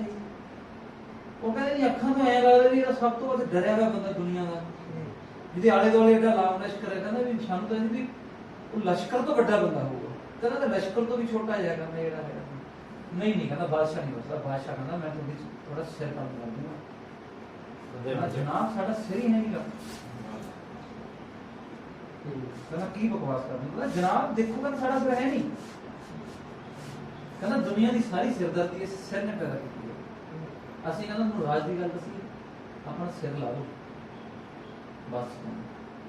ਕਹਿੰਦਾ ਤੁਹਾਨੂੰ ਕਿਸੇ ਕੰਮ ਲਈ ਬੁਲਾਇਆ ਗਿਆ, ਤੁਹਾਨੂੰ ਪੇਸ਼ ਕੀਤਾ ਗਿਆ ਇੱਥੇ, ਤੁਸੀਂ ਆਪਣੀ ਬਕਵਾਸ ਨਾ ਕਰੋ। ਜਿਹੜੀ ਗੱਲ ਦਾ ਪੁੱਛਿਆ ਉਹਦਾ ਜਵਾਬ ਦੇਣਾ। ਕਹਿੰਦਾ ਪੇਸ਼ ਕਰਨ ਦਾ ਮਤਲਬ ਇਹ ਕੋਈ ਦਰਬਾਰ ਨਹੀਂ ਹੈਗਾ। ਕਹਿੰਦਾ ਧਰਤੀ ਹੈ, ਜੰਗਲ ਹੈ, ਇਹ ਕੁਦਰਤ ਦੀ ਇੱਕ ਥਾਂ ਹੈ ਜਿੱਥੇ ਪਰਿੰਦੇ ਵੀ ਉਨੀ ਆਜ਼ਾਦੀ ਨਾਲ ਰਹਿੰਦੇ ਆ, ਸ਼ੇਰ ਵੀ ਆਪਣੀ ਮਰਜ਼ੀ ਨਾਲ ਰਹਿੰਦਾ ਤੇ ਬੰਦਾ ਵੀ ਆਪਣੀ ਮਰਜ਼ੀ ਨਾਲ। ਕਹਿੰਦਾ ਮੈਂ ਤੁਹਾਨੂੰ ਆਖਰੀ ਵਾਰਨਿੰਗ ਜਿਹੜਾ ਤੁਹਾਨੂੰ ਚੇਤਾਵਨੀ ਦੇਣਾ, ਮੈਂ ਇਸ ਤੋਂ ਬਾਅਦ ਤੁਹਾਨੂੰ ਸਜ਼ਾਈ ਮੌਤ ਹੋਊਗੀ। ਫਿਰ ਹੱਸਣ ਲੱਗ ਜਾਂਦੇ। ਕਹਿੰਦਾ ਜਨਾਬ ਕਹਿੰਦਾ ਸਿਪਾਹੀਆਂ ਨੇ ਕਹਿੰਦਾ ਕੋਈ ਦੱਸਿਆ ਨਹੀਂ ਹੈਗਾ। ਕਹਿੰਦਾ ਕੀ? ਕਹਿੰਦਾ ਅਸੀਂ ਮਰੇ ਹੋਏ ਹਾਂ। ਕਹਿੰਦਾ ਕੀ ਬਕਵਾਸ ਕਰ ਰਹੇ ਹੋ? ਕਹਿੰਦਾ ਬਾਦਸ਼ਾਹ ਤੁਸੀਂ ਆਓ ਸਾਡੇ ਨਾਲ, ਤੁਹਾਨੂੰ ਆਪਣੀ ਕਬਰ ਦੇ ਦੀਦਾਰ ਕਰਵਾਈਏ। ਕਹਿੰਦਾ ਜਦੋਂ ਵੀ ਅਸੀਂ ਕਿਸੇ ਜੰਗਲ ਜਾਂਦੇ ਹਾਂ ਸਭ ਤੋਂ ਪਹਿਲਾਂ ਆਪਣੀਆਂ ਕਬਰਾਂ ਖੋਦਦੇ ਹਾਂ। ਕਬਰਾਂ ਦੇ ਖੋਦ ਕੇ ਵਿੱਚ ਕਹਿੰਦਾ ਅਸੀਂ ਲੇਟ ਕੇ ਕੁਝ ਦਿਨ ਲਈ ਕਹਿੰਦਾ ਅਸੀਂ ਆਪਣੇ ਆਪ ਨੂੰ ਮਾਰ ਲੈਂਦੇ। ਕਹਿੰਦਾ ਜਦੋਂ ਅਸੀਂ ਮਰ ਜਾਂਦੇ ਹਾਂ ਕਹਿੰਦਾ ਤਾਂ ਅਸੀਂ ਫਿਰ ਬਾਹਰ ਨਿਕਲਦੇ ਹਾਂ, ਅਸੀਂ ਜਾਂਦੇ ਹਾਂ ਜੰਗਲ 'ਚ, ਖਾਣੇ ਪੀਂਦੇ ਹਾਂ, ਕਬਰ ਦੇ ਵਿੱਚ ਫਿਰ ਜਿਹੜਾ ਹੈਗਾ ਅਸੀਂ ਆਪਣਾ ਆਰਾਮ ਫਰਮਾਉਂਦੇ ਹਾਂ। ਤੁਸੀਂ ਸਾਨੂੰ ਮਾਰ ਹੀ ਨਹੀਂ ਸਕਦੇ। ਕਹਿੰਦਾ ਬਾਦਸ਼ਾਹ ਉਹ ਕਹਿੰਦਾ ਜੋਤਸ਼ੀ ਉਹਨਾਂ ਨੂੰ ਦੇਖ ਲਗਾ। ਬਾਦਸ਼ਾਹ ਨੂੰ ਕਹਿੰਦਾ ਜਨਾਬ ਕਹਿੰਦਾ ਇਹ ਕਹਿੰਦਾ ਬੇਬਾਕ ਨੇ, ਬੇਪਰਵਾਹ ਲੋਕ ਨੇ, ਪਰ ਉਹਨਾਂ ਦੀ ਗੱਲ ਤੇ ਰਮਜ਼ ਹੈ। ਕਹਿੰਦਾ ਸਿਆਣੇ ਲੋਕ ਨੇ, ਤੁਸੀਂ ਕਹਿੰਦਾ ਵੀ ਇਹ ਕੁਛ ਕੁੰਡੀ ਖੋਲ ਸਕਦੇ ਆ। ਬਾਦਸ਼ਾਹ ਕਹਿੰਦਾ ਮੈਨੂੰ ਤੁਹਾਡੀ ਬਦਤਮੀਜ਼ੀ ਤਾਂ ਪਸੰਦ ਨਹੀਂ, ਪਰ ਮੈਂ ਤੁਹਾਡੀ ਲਿਆਕਤ ਮੈਨੂੰ ਮਤਲਬ ਬੜਾ ਬਾਗੋ ਬਾਗ ਹੈ। ਉਹ ਇੱਕ ਮਸਖਰਾ ਬੜਾ ਖੁਸ਼ ਹੋ ਜਾਂਦਾ, ਵਾਹ ਕਹਿੰਦਾ ਸਾਡੀ ਮਤਲਬ ਬਾਦਸ਼ਾਹ ਤੁਹਾਡੀ ਤਾਰੀਫ ਕਰ ਰਹੇ। ਦੂਜਾ ਕਹਿੰਦਾ ਪਾਸੇ ਜਾ ਕੇ ਗੱਲ ਸੁਣਨਾ, ਇਹੋ ਜਿਹੇ ਬੰਦੇ ਆਪਣੀ ਤਾਰੀਫ ਕਰਨ। ਬਾਦਸ਼ਾਹ ਜਦੋਂ ਕਿਤੇ ਆਮ ਬੰਦੇ ਦੀ ਤਾਰੀਫ ਕਰੇ ਤਾਂ ਸਮਝ ਲਓ ਬਾਦਸ਼ਾਹ ਨੇ ਜਾਲ ਵਿਛਾ ਦਿੱਤਾ। ਆਪਣੇ ਵਰਗਾ ਕਹਿੰਦਾ ਤਾਰੀਫ ਦੇ ਕੇ ਖੁਸ਼ ਹੋ ਜਾਏ ਤਾਂ ਸਮਝ ਲਓ ਜਾਲ 'ਚ ਫਸ ਗਿਆ। ਕਹਿੰਦਾ ਹੋਸ਼ ਤੋਂ ਕੰਮ ਲੈ। ਉਹ ਨਾਲ ਹੀ ਨਾ ਸਿਰ 'ਤੇ ਝਟਕਾ। ਕਹਿੰਦਾ ਠੀਕ ਹੈ, ਕਹਿੰਦਾ ਹੁਣ ਨਹੀਂ ਕਹਿੰਦਾ ਫਸ ਦੇ। ਕਹਿੰਦਾ ਵੀ ਦੱਸੋ। ਕਹਿੰਦਾ ਬਾਦਸ਼ਾਹ ਕਹਿੰਦਾ ਸਾਨੂੰ ਥੋੜੀ ਜ਼ਰੂਰਤ ਹੈ। ਕਹਿੰਦਾ ਫਰਮਾਓ ਜ਼ਰੂਰਤਮੰਦ ਬਾਦਸ਼ਾਹ ਦੱਸੋ ਕੀ। ਕਹਿੰਦਾ ਤੁਸੀਂ ਇੱਕ ਗੰਢ ਹੈ, ਇੱਕ ਭੇਦ ਹੈ, ਇੱਕ ਰਮਜ਼ ਹੈ, ਉਹ ਖੋਲਣੀ ਹੈ। ਇੱਕ ਰਹੱਸ ਤੇ ਪਰਦਾ ਪਾਉਣਾ। ਕਹਿੰਦਾ ਦਿਖਾਓ ਰਹੱਸ ਕਿਹੜਾ। ਕਹਿੰਦੇ ਵੀ ਸਾਹਮਣੇ ਕਹਿੰਦੇ ਵੀ ਦੇਖੋ। ਕਹਿੰਦਾ ਉਹ ਪਹਿਲਾਂ ਤਾਂ ਕਹਿੰਦਾ ਦੀਦਾਰ ਕਰੋ ਉਸ ਰਹੱਸ ਦੇ। ਕਹਿੰਦਾ ਕਿੱਥੇ? ਕਹਿੰਦਾ ਪੱਤੇ। ਕਹਿੰਦਾ ਪੱਤੇ ਕਿਹੜੇ ਨਹੀਂ? ਕਹਿੰਦੇ ਪੱਤਿਆਂ ਨੂੰ ਦੇਖੀ ਲੈਂਦੇ। ਕਹਿੰਦੇ ਕਾ ਜੂਗਾ। ਕਹਿੰਦੇ ਵਾਹ ਵਾਹ ਬਾਦਸ਼ਾਹ ਕੁਛ ਹੋ ਜਾਣਾ। ਕਹਿੰਦਾ ਜਨਾਬ ਜਿਹੜੀ ਚੀਜ਼ ਨਜ਼ਰ ਹੀ ਨਹੀਂ ਆਉਂਦੀ ਉਹ ਖੂਬਸੂਰਤੀ ਹੋ ਗਈ। ਕਹਿੰਦਾ ਉਹ ਬਾਦਸ਼ਾਹ ਕਹਿੰਦਾ ਫਿਰ ਤਾੜੀ ਮਾਰਦਾ। ਉਹ ਬੰਦੇ ਆਉਂਦੇ ਆ, ਕਹਿੰਦਾ ਹੱਥ ਕਰਦਾ, ਕਹਿੰਦਾ ਹਜ਼ੂਰ 12 ਸਿੰਘਾਂ ਮੋਰ। ਫਿਰ ਸਿਪਾਹੀਆਂ ਨੂੰ ਕਹਿੰਦਾ 12 ਸਿੰਘਾਂ ਮੋਰ। ਕਹਿੰਦਾ ਨਚਾਰ ਨੂੰ ਕਹਿੰਦਾ ਤੁਸੀਂ ਦੱਸੋ। ਕਹਿੰਦਾ 12 ਸਿੰਘਾਂ ਮੋਰ। ਜੋਤਸ਼ੀ ਕਹਿੰਦਾ ਵੀ ਉਹ ਕਹਿੰਦਾ 12 ਸਿੰਘਾਂ ਮੋਰ। ਬਾਦਸ਼ਾਹ ਕਹਿੰਦਾ ਮੈਂ ਨਹੀਂ ਦੇਣਾ 12 ਸਿੰਘਾਂ ਮੋਰ। ਕਹਿੰਦਾ ਆਪਾਂ ਬੋਲੀ ਜਾਂਦੇ ਆ 12 ਸਿੰਘਾਂ ਮੋਰ, 12 ਸਿੰਘਾਂ ਮੋਰ, 12 ਸਿੰਘਾਂ ਮੋਰ। ਕਹਿੰਦਾ ਬੋਲਣ ਨਾਲ ਸਾਹਮਣੇ ਕੀਤੀ ਆ ਜਾਊਗੀ। ਕਹਿੰਦਾ ਪਹਿਲਾਂ ਮੈਨੂੰ ਇਹ ਦੱਸੋ ਵੀ 12 ਸਿੰਘਾਂ ਕੇ ਮੋਰ। ਜੇ ਤਾਂ ਕਹਿੰਦਾ 12 ਸਿੰਘਾਂ ਮੋਰ ਹੋਏ ਨਹੀਂ ਚਾਹੀਦੇ ਚੜ੍ਹ ਨਹੀਂ ਸਕਦਾ। 12 ਸਿੰਘਾਂ ਹੋਏ ਤਾਂ ਚਾਹੀਦੇ ਨਹੀਂ ਚੜ੍ਹ ਸਕਦਾ। ਠੀਕ ਹੈ। ਤੇ ਜੇ 12 ਸਿੰਘਾਂ ਦੇ ਮੋਰ ਕਹਿੰਦਾ ਇਕੱਠੇ ਹੋਣੇ ਮੈਨੂੰ ਲੱਗਦਾ ਮੁਸ਼ਕਲ ਹੈ। ਮੋਰ ਕਹਿੰਦਾ ਇਹ ਜਾਨਵਰ ਦੇ ਸਾਹਮਣੇ ਖੜੂਗਾ। ਦੂਜੀ ਗੱਲ ਕਹਿੰਦਾ ਵੀ ਹੈ ਕਿੱਥੇ ਤੁਹਾਨੂੰ ਬਤਾ ਦਿਓ। ਕਹਿੰਦੇ ਵੀ ਮੰਨ ਲਓ ਹੈ। ਕਹਿੰਦਾ ਇਹ ਕਿਵੇਂ ਮੰਨ ਲਈਏ? ਕਹਿੰਦਾ ਹੁਣ ਤੱਕ ਦੁਨੀਆ ਦੀ ਗੱਲ ਮੰਨਦੀ ਆਈ ਹੈ, ਜੋ ਸਾਨੂੰ ਅਸੀਂ ਐਂ ਕਿਵੇਂ ਮੰਨ ਲਈਏ? ਅਸੀਂ ਤਾਂ ਹੀ ਪਰਦਾ ਖੋਲਣਗੇ ਨਾ ਰਹੱਸ ਤੋਂ ਵੀ ਸਾਨੂੰ ਪਹਿਲਾਂ ਉਸ ਸੰਕੇਤ ਦਾ ਦੱਸੋ ਨਾ ਜਿਹਦੇ ਤੋਂ ਗੱਲ ਖੋਲਣੀ ਹੈ। ਉਹ ਕਹਿੰਦਾ ਸਿਪਾਹੀ ਉਹ ਕਹਿੰਦਾ ਥੋੜੇ ਜਿਹਾ ਦੇਖਿਆ ਕਿਵੇਂ ਆ? ਸਿਪਾਹੀ ਭੱਜ ਗਏ। ਕਹਿੰਦੇ ਅਸੀਂ ਦੇਖਿਆ। ਕਹਿੰਦਾ ਫਿਰ ਤੁਸੀਂ ਐਂ ਕਰੋ 12 ਸਿੰਘਾਂ ਮੋਰ ਤੁਹਾਨੂੰ ਬਣਾ ਕੇ ਦਿਖਾ ਦਿਓ। ਝਾਕ ਦੇਖ। ਕਹਿੰਦਾ ਜਨਾਬ ਕਹਿੰਦਾ ਸਾਨੂੰ ਪਤਾ ਤਾਂ ਲੱਗੇ ਨਾ ਵੀ ਉਹਦੀ ਕਲਪਨਾ ਕਰਨ ਲਈ ਕੋਈ ਧਰਤੀ ਤੇ ਕੋਈ ਚੀਜ਼ ਤਾਂ ਚਾਹੀਦੀ ਹੈ ਨਾ। ਉਹ ਕੀ ਕਰਦੇ ਆ ਵੀ ਉਹ ਐਂ ਜੀ ਕਰਕੇ ਬਾਹਾਂ ਜਿਹੀਆਂ ਕਰਕੇ ਕਹਿੰਦਾ ਵੀ ਮੰਨ ਲਓ 5 ਉਹਨਾਂ ਇਹਨਾਂ ਨੂੰ 12 ਮੰਨ ਲਓ। ਇੱਕ ਬੰਦਾ ਉਹਦੇ ਸਿਰ ਦੇ ਲੈ ਐਂ ਜੇ ਕਰਦਾ, ਦੂਜਾ ਉਹਦੇ ਉੱਪਰ ਦੀ ਚੜ੍ਹ ਕੇ ਐਂ ਕਰਕੇ ਅਜੀਬ ਜਿਹਾ ਮਾਡਲ ਬਣਾਉਂਦਾ। ਕਹਿੰਦਾ ਬਾਦਸ਼ਾਹ ਉਹ ਪੈਸੇ ਕਿਸੇ ਮੋਰ ਬਣਾਉਣਾ ਦੂਜਾ ਵੀ ਕਮਾਲ ਹੈ। ਕਹਿੰਦਾ ਮੰਨ ਲਓ ਇਹ 12 ਸਿੰਘਾਂ ਮੋਰ ਹੈ। ਕਹਿੰਦਾ ਇੱਕ ਪਾਸੇ ਇੱਕ ਲਾਈਫ ਹੈ, ਇੱਕ ਜੀਵਨ ਹੈ। ਇਸ ਸੰਕੇਤ ਨੂੰ ਕਿਸੇ ਬੰਦੇ ਦੇ ਜੀਵਨ ਨਾਲ ਜੋੜ ਕੇ ਇਹਦਾ ਕੋਈ ਮਤਲਬ ਕੱਢਣਾ ਹੋਵੇ ਕਿ ਕਿਹੋ ਜਿਹਾ ਜੀਵਨ ਹੋ ਸਕਦਾ ਹੈ। ਉਹ ਕਹਿੰਦਾ ਵੀ ਇੱਕ ਦੇਖਦਾ ਘੁੰਮਦਾ ਉਹਦੇ ਕੰਨੀ, ਪਹਿਲਾਂ ਤਾਂ ਉਹਦੇ ਤਾਈ ਕਰਦੇ ਉਹਨੂੰ ਛੇੜਦੇ ਆ, ਉਹ ਕਰਕੇ ਕਹਿੰਦੀ ਥੋੜਾ ਬਾਹਰ ਥੋੜਾ ਮੋੜ ਡਰਦੇ ਆ, ਕਹਿੰਦਾ ਉਹ ਥੋੜਾ ਜਿਹਾ ਇਲਤਾਂ ਨਹੀਂ ਕਰਦੇ। ਬਾਦਸ਼ਾਹ ਉਹ ਜੋਤਸ਼ੀ ਕਹਿੰਦਾ ਵੀ ਤੁਸੀਂ ਦੱਸੋ, ਕਹਿੰਦਾ ਵੀ ਅਸੀਂ ਮਤਲਬ ਦੇਖੋ ਬਾਦਸ਼ਾਹ ਕਿ ਨਹੀਂ ਲਿਆ ਕੇ ਪੇਸ਼ ਆ ਰਿਹਾ ਤੁਹਾਡੇ ਨਾਲ, ਤੁਸੀਂ ਕਹਿਣਾ ਕਰੋ। ਉਹ ਕਹਿੰਦਾ ਵੀ ਦੇਖੋ 12 ਸਿੰਘ ਦਾ ਮਤਲਬ 12 ਮਤਲਬ ਗਿਣਤੀ ਲੈ ਲਓ, 12 ਮਹੀਨੇ ਮਤਲਬ 1 ਸਾਲ ਦਾ ਮਤਲਬ ਸੰਕੇਤ ਲੈ ਲਓ, ਇੱਕ ਜੀਵਨ, ਇੱਕ ਲਾਈਫ। ਮੋਰ ਕਹਿੰਦਾ ਵੀ ਬੜਾ ਰੋਮਾਂਟਿਕ ਪੰਛੀ ਹੈ ਜਿਹੜਾ ਬਾਗਾਂ 'ਚ ਪਹਿਲਾਂ ਪਾਉਂਦਾ, ਨੱਚਦਾ ਗਾਉਂਦਾ ਤੇ ਮਸਤ ਰਹਿੰਦਾ। ਤੇ ਕਹਿੰਦਾ ਵੀ ਜੇ 12 ਸਿੰਘ 12 ਤੇ ਮੋਰ ਨੂੰ ਜੋੜੀਏ ਤਾਂ ਕਹਿੰਦਾ ਜਿਹੜਾ ਜੀਵਨ ਹੈ ਉਹ ਮਤਲਬ ਬੜਾ ਰੋਮਾਂਸ ਭਰਪੂਰ ਹੋਊ। ਦੂਜਾ ਕਹਿੰਦਾ ਨਹੀਂ ਤੂੰ ਗਲਤ ਕਰਿਆ। ਕਹਿੰਦਾ ਤੁਸੀਂ ਸੁਣਿਆ ਹੋਣਾ ਬਾਦਸ਼ਾਹ ਕਿ ਮੋਰ ਹੈ ਜਿਹੜਾ ਉਹਦੇ ਪੈਰ ਬਹੁਤ ਬਦਸੂਰਤ ਹੁੰਦੇ ਆ, ਵੀ ਲੋਕ ਕਥਾਵਾਂ 'ਚ ਕਿਹਾ ਜਾਂਦਾ ਵੀ ਮੋਰ ਨੱਚਦਾ ਗਾਉਂਦਾ ਹੈ ਪਰ ਆਪਦੇ ਪੈਰਾਂ ਨੂੰ ਬਦਸੂਰਤੀ ਦੇਖ ਕੇ ਉਹ ਰੋਂਦਾ ਹੈ। ਕਹਿੰਦਾ ਬਾਗ ਬਹਾਰਾਂ 'ਚ ਹੁੰਦਿਆਂ ਹੋਇਆ ਵੀ ਜ਼ਿੰਦਗੀ ਰੋਂਦਿਆਂ ਕਰਵਾਉਂਦਿਆਂ ਕਮੀ 'ਚ ਗੁਜ਼ਰੂਗੀ। ਤੇ ਅੱਛਾ ਕਹਿੰਦਾ ਕੁਝ ਹੋਰ ਦੱਸੋ। ਕਹਿੰਦਾ ਕੁਝ ਇੱਕ ਗੱਲ ਤਾਂ ਤੁਸੀਂ ਸੁਣੀ ਹੋਣੀ ਹੈ ਵੀ ਦੇਵਤਿਆਂ ਦੇ ਅਸੁਰਾਂ ਦੀ ਤੁਸੀਂ ਲੜਾਈ ਬਾਰੇ ਸੁਣਿਆ ਹੋਣਾ। ਕਹਿੰਦਾ ਹਾਂ। ਕਹਿੰਦਾ ਵੀ ਦੇਵਤਿਆਂ ਦੇ ਅਸੁਰਾਂ ਨੇ ਮਿਲ ਕੇ ਸਮੁੰਦਰ ਰੜਕਿਆ, ਉਹਦੇ ਚੋਂ ਸਮੁੰਦਰ ਆਪਣਾ ਅੰਮ੍ਰਿਤ ਕੱਢਿਆ। ਜਦੋਂ ਅੰਮ੍ਰਿਤ ਕੱਢਿਆ ਤੇ ਉਹਨਾਂ ਨੇ ਹੁਣ ਮਿਲ ਕੇ ਪੀਣਾ ਸੀ। ਦੇਵਤਿਆਂ ਨੇ ਕੀ ਕੀਤਾ, ਜਿਹੜੀ ਸੁਰਾਹੀ ਸੀ ਉਹਦੇ 2 ਸੁਰਾਖ ਰੱਖੇ, ਉਹਦੇ ਚ ਉਹਨਾਂ ਨੇ ਧੋਖੇ ਨਾਲ ਵਿੱਚ ਕੀ ਕੀਤਾ, ਸ਼ਰਾਬ ਕੀ ਮਤਲਬ ਪਾ ਲਈ। ਤੇ ਉਹਨਾਂ ਨੇ ਕੀ ਕੀਤਾ, ਜਦੋਂ ਅਸਰਾਂ ਨੂੰ ਪਿਆਇਆ ਤੇ ਸ਼ਰਾਬ ਵਾਲੀ ਸੁਰਾਖ ਖੋਲ ਕੇ ਉਹਨੂੰ ਪਿਆਤਾ। ਤੇ ਜਦੋਂ ਦੇਵਤਿਆਂ ਨੂੰ ਮਿਲੇ ਉਹਨਾਂ ਨੇ ਕੀ ਕੀਤਾ, ਅੰਮ੍ਰਿਤ ਵਾਲੀ ਉਹ ਜਿਹੜੀ ਸੁਰਾਖ ਖੋਲਤਾ। ਇੱਕ ਅਸੁਰ ਕਹਿੰਦਾ ਭੇਸ ਬਦਲ ਕੇ ਉਹ ਆ ਕੇ ਜਦੋਂ ਕਹਿੰਦਾ ਵੀ ਉਹਦੇ ਚੂੜੀ ਦੇ ਵਿੱਚ ਬੂੰਦਾਂ ਪਈਆਂ, ਕੁਛ ਉਹਦੇ ਮੂੰਹ ਚਲੀਆਂ ਗਈਆਂ, ਤੇ ਜਦੋਂ ਉਹਨੇ ਸੁਰਾਹੀ ਵਾਪਸ ਕੀਤੀ ਤੇ 12 ਬੂੰਦਾਂ ਧਰਤੀ ਤੇ ਡਿੱਗੀਆਂ। ਉਹਦੇ ਨਾਲ ਕਹਿੰਦਾ 12 ਤੀਰਥ ਸਥਾਨ ਬਣੇ। ਕਹਿੰਦਾ 12 ਤੀਰਥ ਸਥਾਨ ਬਣੇ। ਕਹਿੰਦਾ ਤੀਰਥ ਸਥਾਨਾਂ ਦਾ ਤੁਹਾਨੂੰ ਪਤਾ ਕੀ ਹੁੰਦਾ ਵੀ ਪਾਠ ਪੂਜਾ ਮਤਲਬ ਸ਼ਾਂਤੀ, ਘੰਟੀਆਂ ਖੜਕਦੀਆਂ ਨੇ ਹਰ ਵੇਲੇ। ਕਹਿੰਦਾ ਵੀ ਉੱਥੇ ਘੜਿਆਲ ਸੰਖ ਗੂੰਜਦੇ ਆ ਵੀ ਕਹਿੰਦਾ ਵੀ ਜ਼ਿੰਦਗੀ ਬੜੀ ਰੂਹਾਨੀ ਹੋਊਗੀ। ਦੂਜਾ ਕਹਿੰਦਾ ਨਹੀਂ। ਬਾਦਸ਼ਾਹ ਕਹਿੰਦਾ ਵੀ ਇੱਕ ਪੱਖ ਰਹਿ ਗਿਆ, ਜਿਹੜੇ ਅਸਰ ਨੇ ਅੰਮ੍ਰਿਤ ਪੀ ਲਿਆ ਉਹ ਅਮਰ ਹੋ ਗਿਆ। ਉਹਦੇ 2 ਟੁਕੜੇ ਕੀਤੇ ਰਾਹੂ ਤੇ ਕੇਤੂ, ਉਹ ਰੱਥਾਂ ਦੇ ਉੱਪਰ ਜਾ ਕੇ ਕਹਿੰਦਾ ਵੀ ਉਹਦਾ ਕਰਜ਼ਾ ਲੈਣਾ ਜਾਂਦਾ, ਉਹ ਆਉਂਦਾ ਹੈਗਾ ਜਦੋਂ ਗ੍ਰਹਿਣ ਲੱਗਦਾ ਜਦੋਂ ਆਉਂਦਾ ਰੱਥ ਦੇ ਉੱਪਰ ਚੜ੍ਹ ਕੇ ਆਉਂਦਾ ਹੈ। ਤੇ ਕਹਿੰਦਾ ਕਿ ਇਹ ਜਦ ਤੱਕ ਇਨਸਾਫ ਨਹੀਂ ਹੁੰਦਾ ਅਸਰਾਂ ਦੇ ਨਾਲ ਤਦ ਤੱਕ ਇਹ ਜੰਗ ਨਹੀਂ ਹੋ ਸਕਦੀ। ਦੇਵਤਿਆਂ ਨੂੰ ਕਹਿੰਦਾ ਭੱਜਣਾ ਪਈ ਰਹਿਣਾ। ਇਸ ਕਰਕੇ ਕਹਿੰਦਾ ਵੀ ਜਿਹੜੀ ਜ਼ਿੰਦਗੀ ਹੈ ਉਹ ਟਕਰਾਅ 'ਚ ਹੀ ਰਹੂਗੀ ਤੇ ਚੰਗਿਆਈ ਤੇ ਬੁਰਾਈ ਦੀ ਲੜਾਈ ਦੇ ਦਰਮਿਆਨ ਜਿਹੜਾ ਹੈਗਾ ਸੀ ਕਦੇ ਵੀ ਸਾਹ ਨਹੀਂ ਆ ਸਕਦਾ ਜਦ ਤੱਕ ਇਨਸਾਫ ਨਹੀਂ। ਬਾਦਸ਼ਾਹ ਨੇ ਦੇਖੋ ਮੈਨੂੰ ਤੁਹਾਡੀ ਜਿਹੜੀ ਹੈਗੀ ਕੋਈ ਗੱਲ ਨਹੀਂ ਸਮਝ ਨਹੀਂ ਆਈ, ਤੁਸੀਂ ਕਿਸੇ ਇੱਕ ਨੁਕਤੇ ਤੇ ਆਓ, ਕੋਈ ਨੁਕਤੇ ਦੀ ਗੱਲ ਕਰੋ ਜਿਹਦੇ ਤੋਂ ਮੈਂ ਅੰਦਾਜ਼ਾ ਲਾ ਸਕਾਂ। ਉਸ ਦੂਜੇ ਨੂੰ ਮਸਖਰਾ ਪਾਸੇ ਲੈ ਮੈਂ ਕਹਿੰਦਾ ਦੇਖ ਬਾਦਸ਼ਾਹ ਨੇ ਨਾ ਬਹੁਤ ਬੁਝਾਰਤਾਂ ਪਾਈਆਂ ਤੇ ਦੁਨੀਆ ਨੂੰ ਐਸੀਆਂ ਬੁਝਾਰਤਾਂ ਪਾਈਆਂ ਨੇ ਜਿਹੜੀਆਂ ਅੱਜ ਤੱਕ ਲੋਕ ਹੱਲ ਕਰੀ ਜਾਂਦੇ, ਹੱਲ ਨਹੀਂ ਹੋਈਆਂ। ਕਹਿੰਦਾ ਆਪਾਂ ਕਹਿੰਦਾ ਇੱਕ ਬੁਝਾਰਤ ਪਾ ਜਾਂਦੀਆਂ ਜਾਂਦੇ ਜੇ ਹੱਲ ਕਰਕੇ ਤਾਂ ਬਾਦਸ਼ਾਹ ਨਹੀਂ ਕਰਦੇ, ਦੇਖੀ ਜਾਊਗੀ। ਕਹਿੰਦਾ ਇੱਕ ਨੁਕਤੇ ਦੀ ਗੱਲ ਦੱਸੋ। ਕਹਿੰਦਾ ਜੀ ਨੁਕਤੇ ਦੀ ਗੱਲ ਇਹ ਹੈ ਕਿ ਜੇ ਕਹਿੰਦਾ ਸੱਚਾਈ, ਕਹਿੰਦਾ ਵੀ ਸੱਚ ਮਤਲਬ ਰਮਜ ਦੱਸੋ। ਕਹਿੰਦਾ ਰਮਜ ਐਸੀ ਚੀਜ਼ ਹੁੰਦੀ ਹੈ ਜੇ ਸਿੱਧੀ ਦੇਖੀਏ ਪੁੱਠੀ ਲੱਗਦੀ, ਪੁੱਠੀ ਦੇਖੀਏ ਸਿੱਧੀ ਲੱਗਦੀ। ਕਹਿੰਦਾ ਮੈਨੂੰ ਦੱਸੋ। ਕਹਿੰਦਾ ਵੀ ਗੱਲ ਇਹ ਹੈ ਵੀ ਜੋ ਹੈ ਉਹ ਨਹੀਂ ਹੈ, ਜੋ ਨਹੀਂ ਹੈ ਉਹ ਹੀ ਹੈ।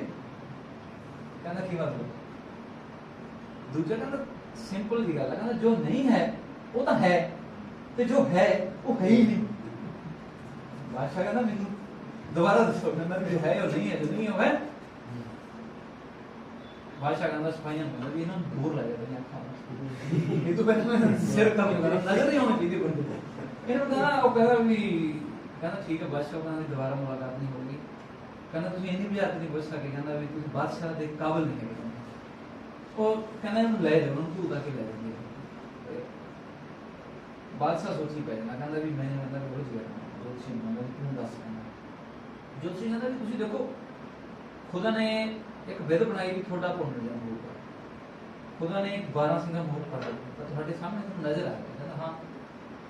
ਕਹਿੰਦਾ ਵੀ ਤੁਸੀਂ ਭਰੋਸੇ ਤੇ ਛੱਡ ਦਿਓ, ਜੋ ਹੋਊਗਾ ਦੇਖੀ ਜਾਊਗੀ। ਕਹਿੰਦਾ ਐ ਕਿਵੇਂ ਛੱਡ ਦਿਆਂ, ਮੇਰਾ ਕਹਿੰਦਾ ਡਰ ਵਧਿਆ ਹੋਇਆ ਵੀ ਮੈਨੂੰ ਇਹ ਲੱਗਦਾ ਵੀ ਮੇਰਾ ਹੁਣ ਵੀ ਕਹਿੰਦਾ ਤੁਸੀਂ ਆਰਾਮ ਕਰ ਲਓ, ਤੁਹਾਨੂੰ ਸੌਂ ਕੇ ਥੋੜਾ ਜਿਹਾ ਚੈਨ ਆ ਜਾਊਗਾ, ਤੁਹਾਡੀ ਉਮਰ ਹੈ ਬਜ਼ੁਰਗ ਹੋ ਤੁਸੀਂ।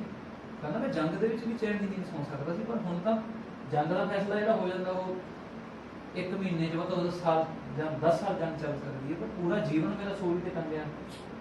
ਮਤਲਬ ਜਿਹੜਾ ਹੈਗਾ ਸੀ ਮੈਨੂੰ ਪਤਾ ਵੀ ਬਾਗੀਆਂ ਨਾਲ ਕੀ ਹੁੰਦਾ, ਤੇ ਮੈਨੂੰ ਮੈਂ ਡਰਿਆ ਹੋਇਆ, ਮੈਨੂੰ ਜਦ ਤੱਕ ਮੈਨੂੰ ਪਤਾ ਨਹੀਂ ਲੱਗਦਾ ਮੈਨੂੰ ਚੈਨ ਨਹੀਂ ਆ ਸਕਦਾ। ਤੇ ਉਹ ਔਰਤ ਕੋਲੇ ਜਾਂਦਾ, ਕਹਿੰਦਾ ਵੀ ਤੂੰ ਮੈਨੂੰ ਇਹ ਗੱਲ ਦੱਸ ਵੀ ਤੂੰ ਬਦਲ ਲੈਣਾ ਚਾਹੁੰਦੀ ਮੇਰੇ ਤੋਂ ਆਪਣੇ ਕਬੀਲੇ ਦਾ? ਕਹਿੰਦੀ ਬਦਲਾ ਸਾਡੀ ਕੌਣ ਦੀ ਅਸੀਂ ਹਥਿਆਰ ਹੈ, ਸਾਡੀ ਸਰੀਰ ਦਾ ਅੰਗ ਨੇ, ਅਸੀਂ ਜੰਗਲ 'ਚ ਪੈਦਾ ਹੋਏ ਸੀ, ਸਾਡੇ ਹੱਥ 'ਚ ਤਿੱਖਾ ਕਰਕੇ ਹਥਿਆਰ ਫੜਾਉਂਦੇ ਸੀ ਕਿ ਤੁਸੀਂ ਜਾਣਾ ਰਸਤੇ ਦੇ ਵਿੱਚ, ਤੁਹਾਨੂੰ ਦਿੱਕਤ ਆਊਗੀ, ਤੁਹਾਨੂੰ ਲੜਨਾ ਪੈ ਸਕਦਾ। ਸਾਡੀ ਤੇ ਇੱਥੇ ਇਨਸਾਨ ਤੇ ਸ਼ੇਰ ਦੀ ਲੜਾਈ ਹੁੰਦੀ ਹੈ, ਜਿਹੜਾ ਤਾਕਤਵਰ ਹੁੰਦਾ ਜਿੱਤ ਜਾਂਦਾ। ਇਹਦੇ 'ਚ ਕੋਈ ਬਦਲਾ ਦੀ ਭਾਵਨਾ ਦੀ ਗੱਲ ਹੀ ਨਹੀਂ। ਅਸੀਂ ਸਾਡੇ ਤੇ ਹਮਲਾ ਹੁੰਦਾ, ਅਸੀਂ ਲੜਦੇ ਹਾਂ ਜਾਂ ਜਿੱਤਦੇ ਹਾਂ ਜਾਂ ਮਰ ਜਾਂਦੇ ਹਾਂ, ਗੱਲ ਖਤਮ। ਬਾਦਸ਼ਾਹ ਕਹਿੰਦਾ ਵੀ ਤੈਨੂੰ ਤੇਰੇ ਅੰਦਰ ਵੈਰ ਹੋਊਗਾ, ਤੈਨੂੰ ਸਿਰ ਚਾਹੀਦੇ ਹੋਣਗੇ, ਮੈਂ ਤੂੰ ਚਾਹੁੰਦੀ ਮਾਫੀ ਮੰਗਾ, ਕਹਿੰਦਾ ਮੈਨੂੰ ਕੁਛ ਨਹੀਂ ਚਾਹੀਦਾ, ਬਸ ਮੈਂ ਆਪਣਾ ਜੀਵਨ ਜੀ ਰਹੀ ਹਾਂ, ਬਸ ਮੈਂ ਤਾਂ ਤੈਨੂੰ ਇਹ ਚਾਹੁੰਦੀ ਹਾਂ ਵੀ ਤੂੰ ਆਪਣੀ ਅੱਖਾਂ ਤੋਂ ਪਰਦਾ ਚੱਕ, ਵੀ ਕੁਛ ਹੈ ਹੀ ਨਹੀਂ।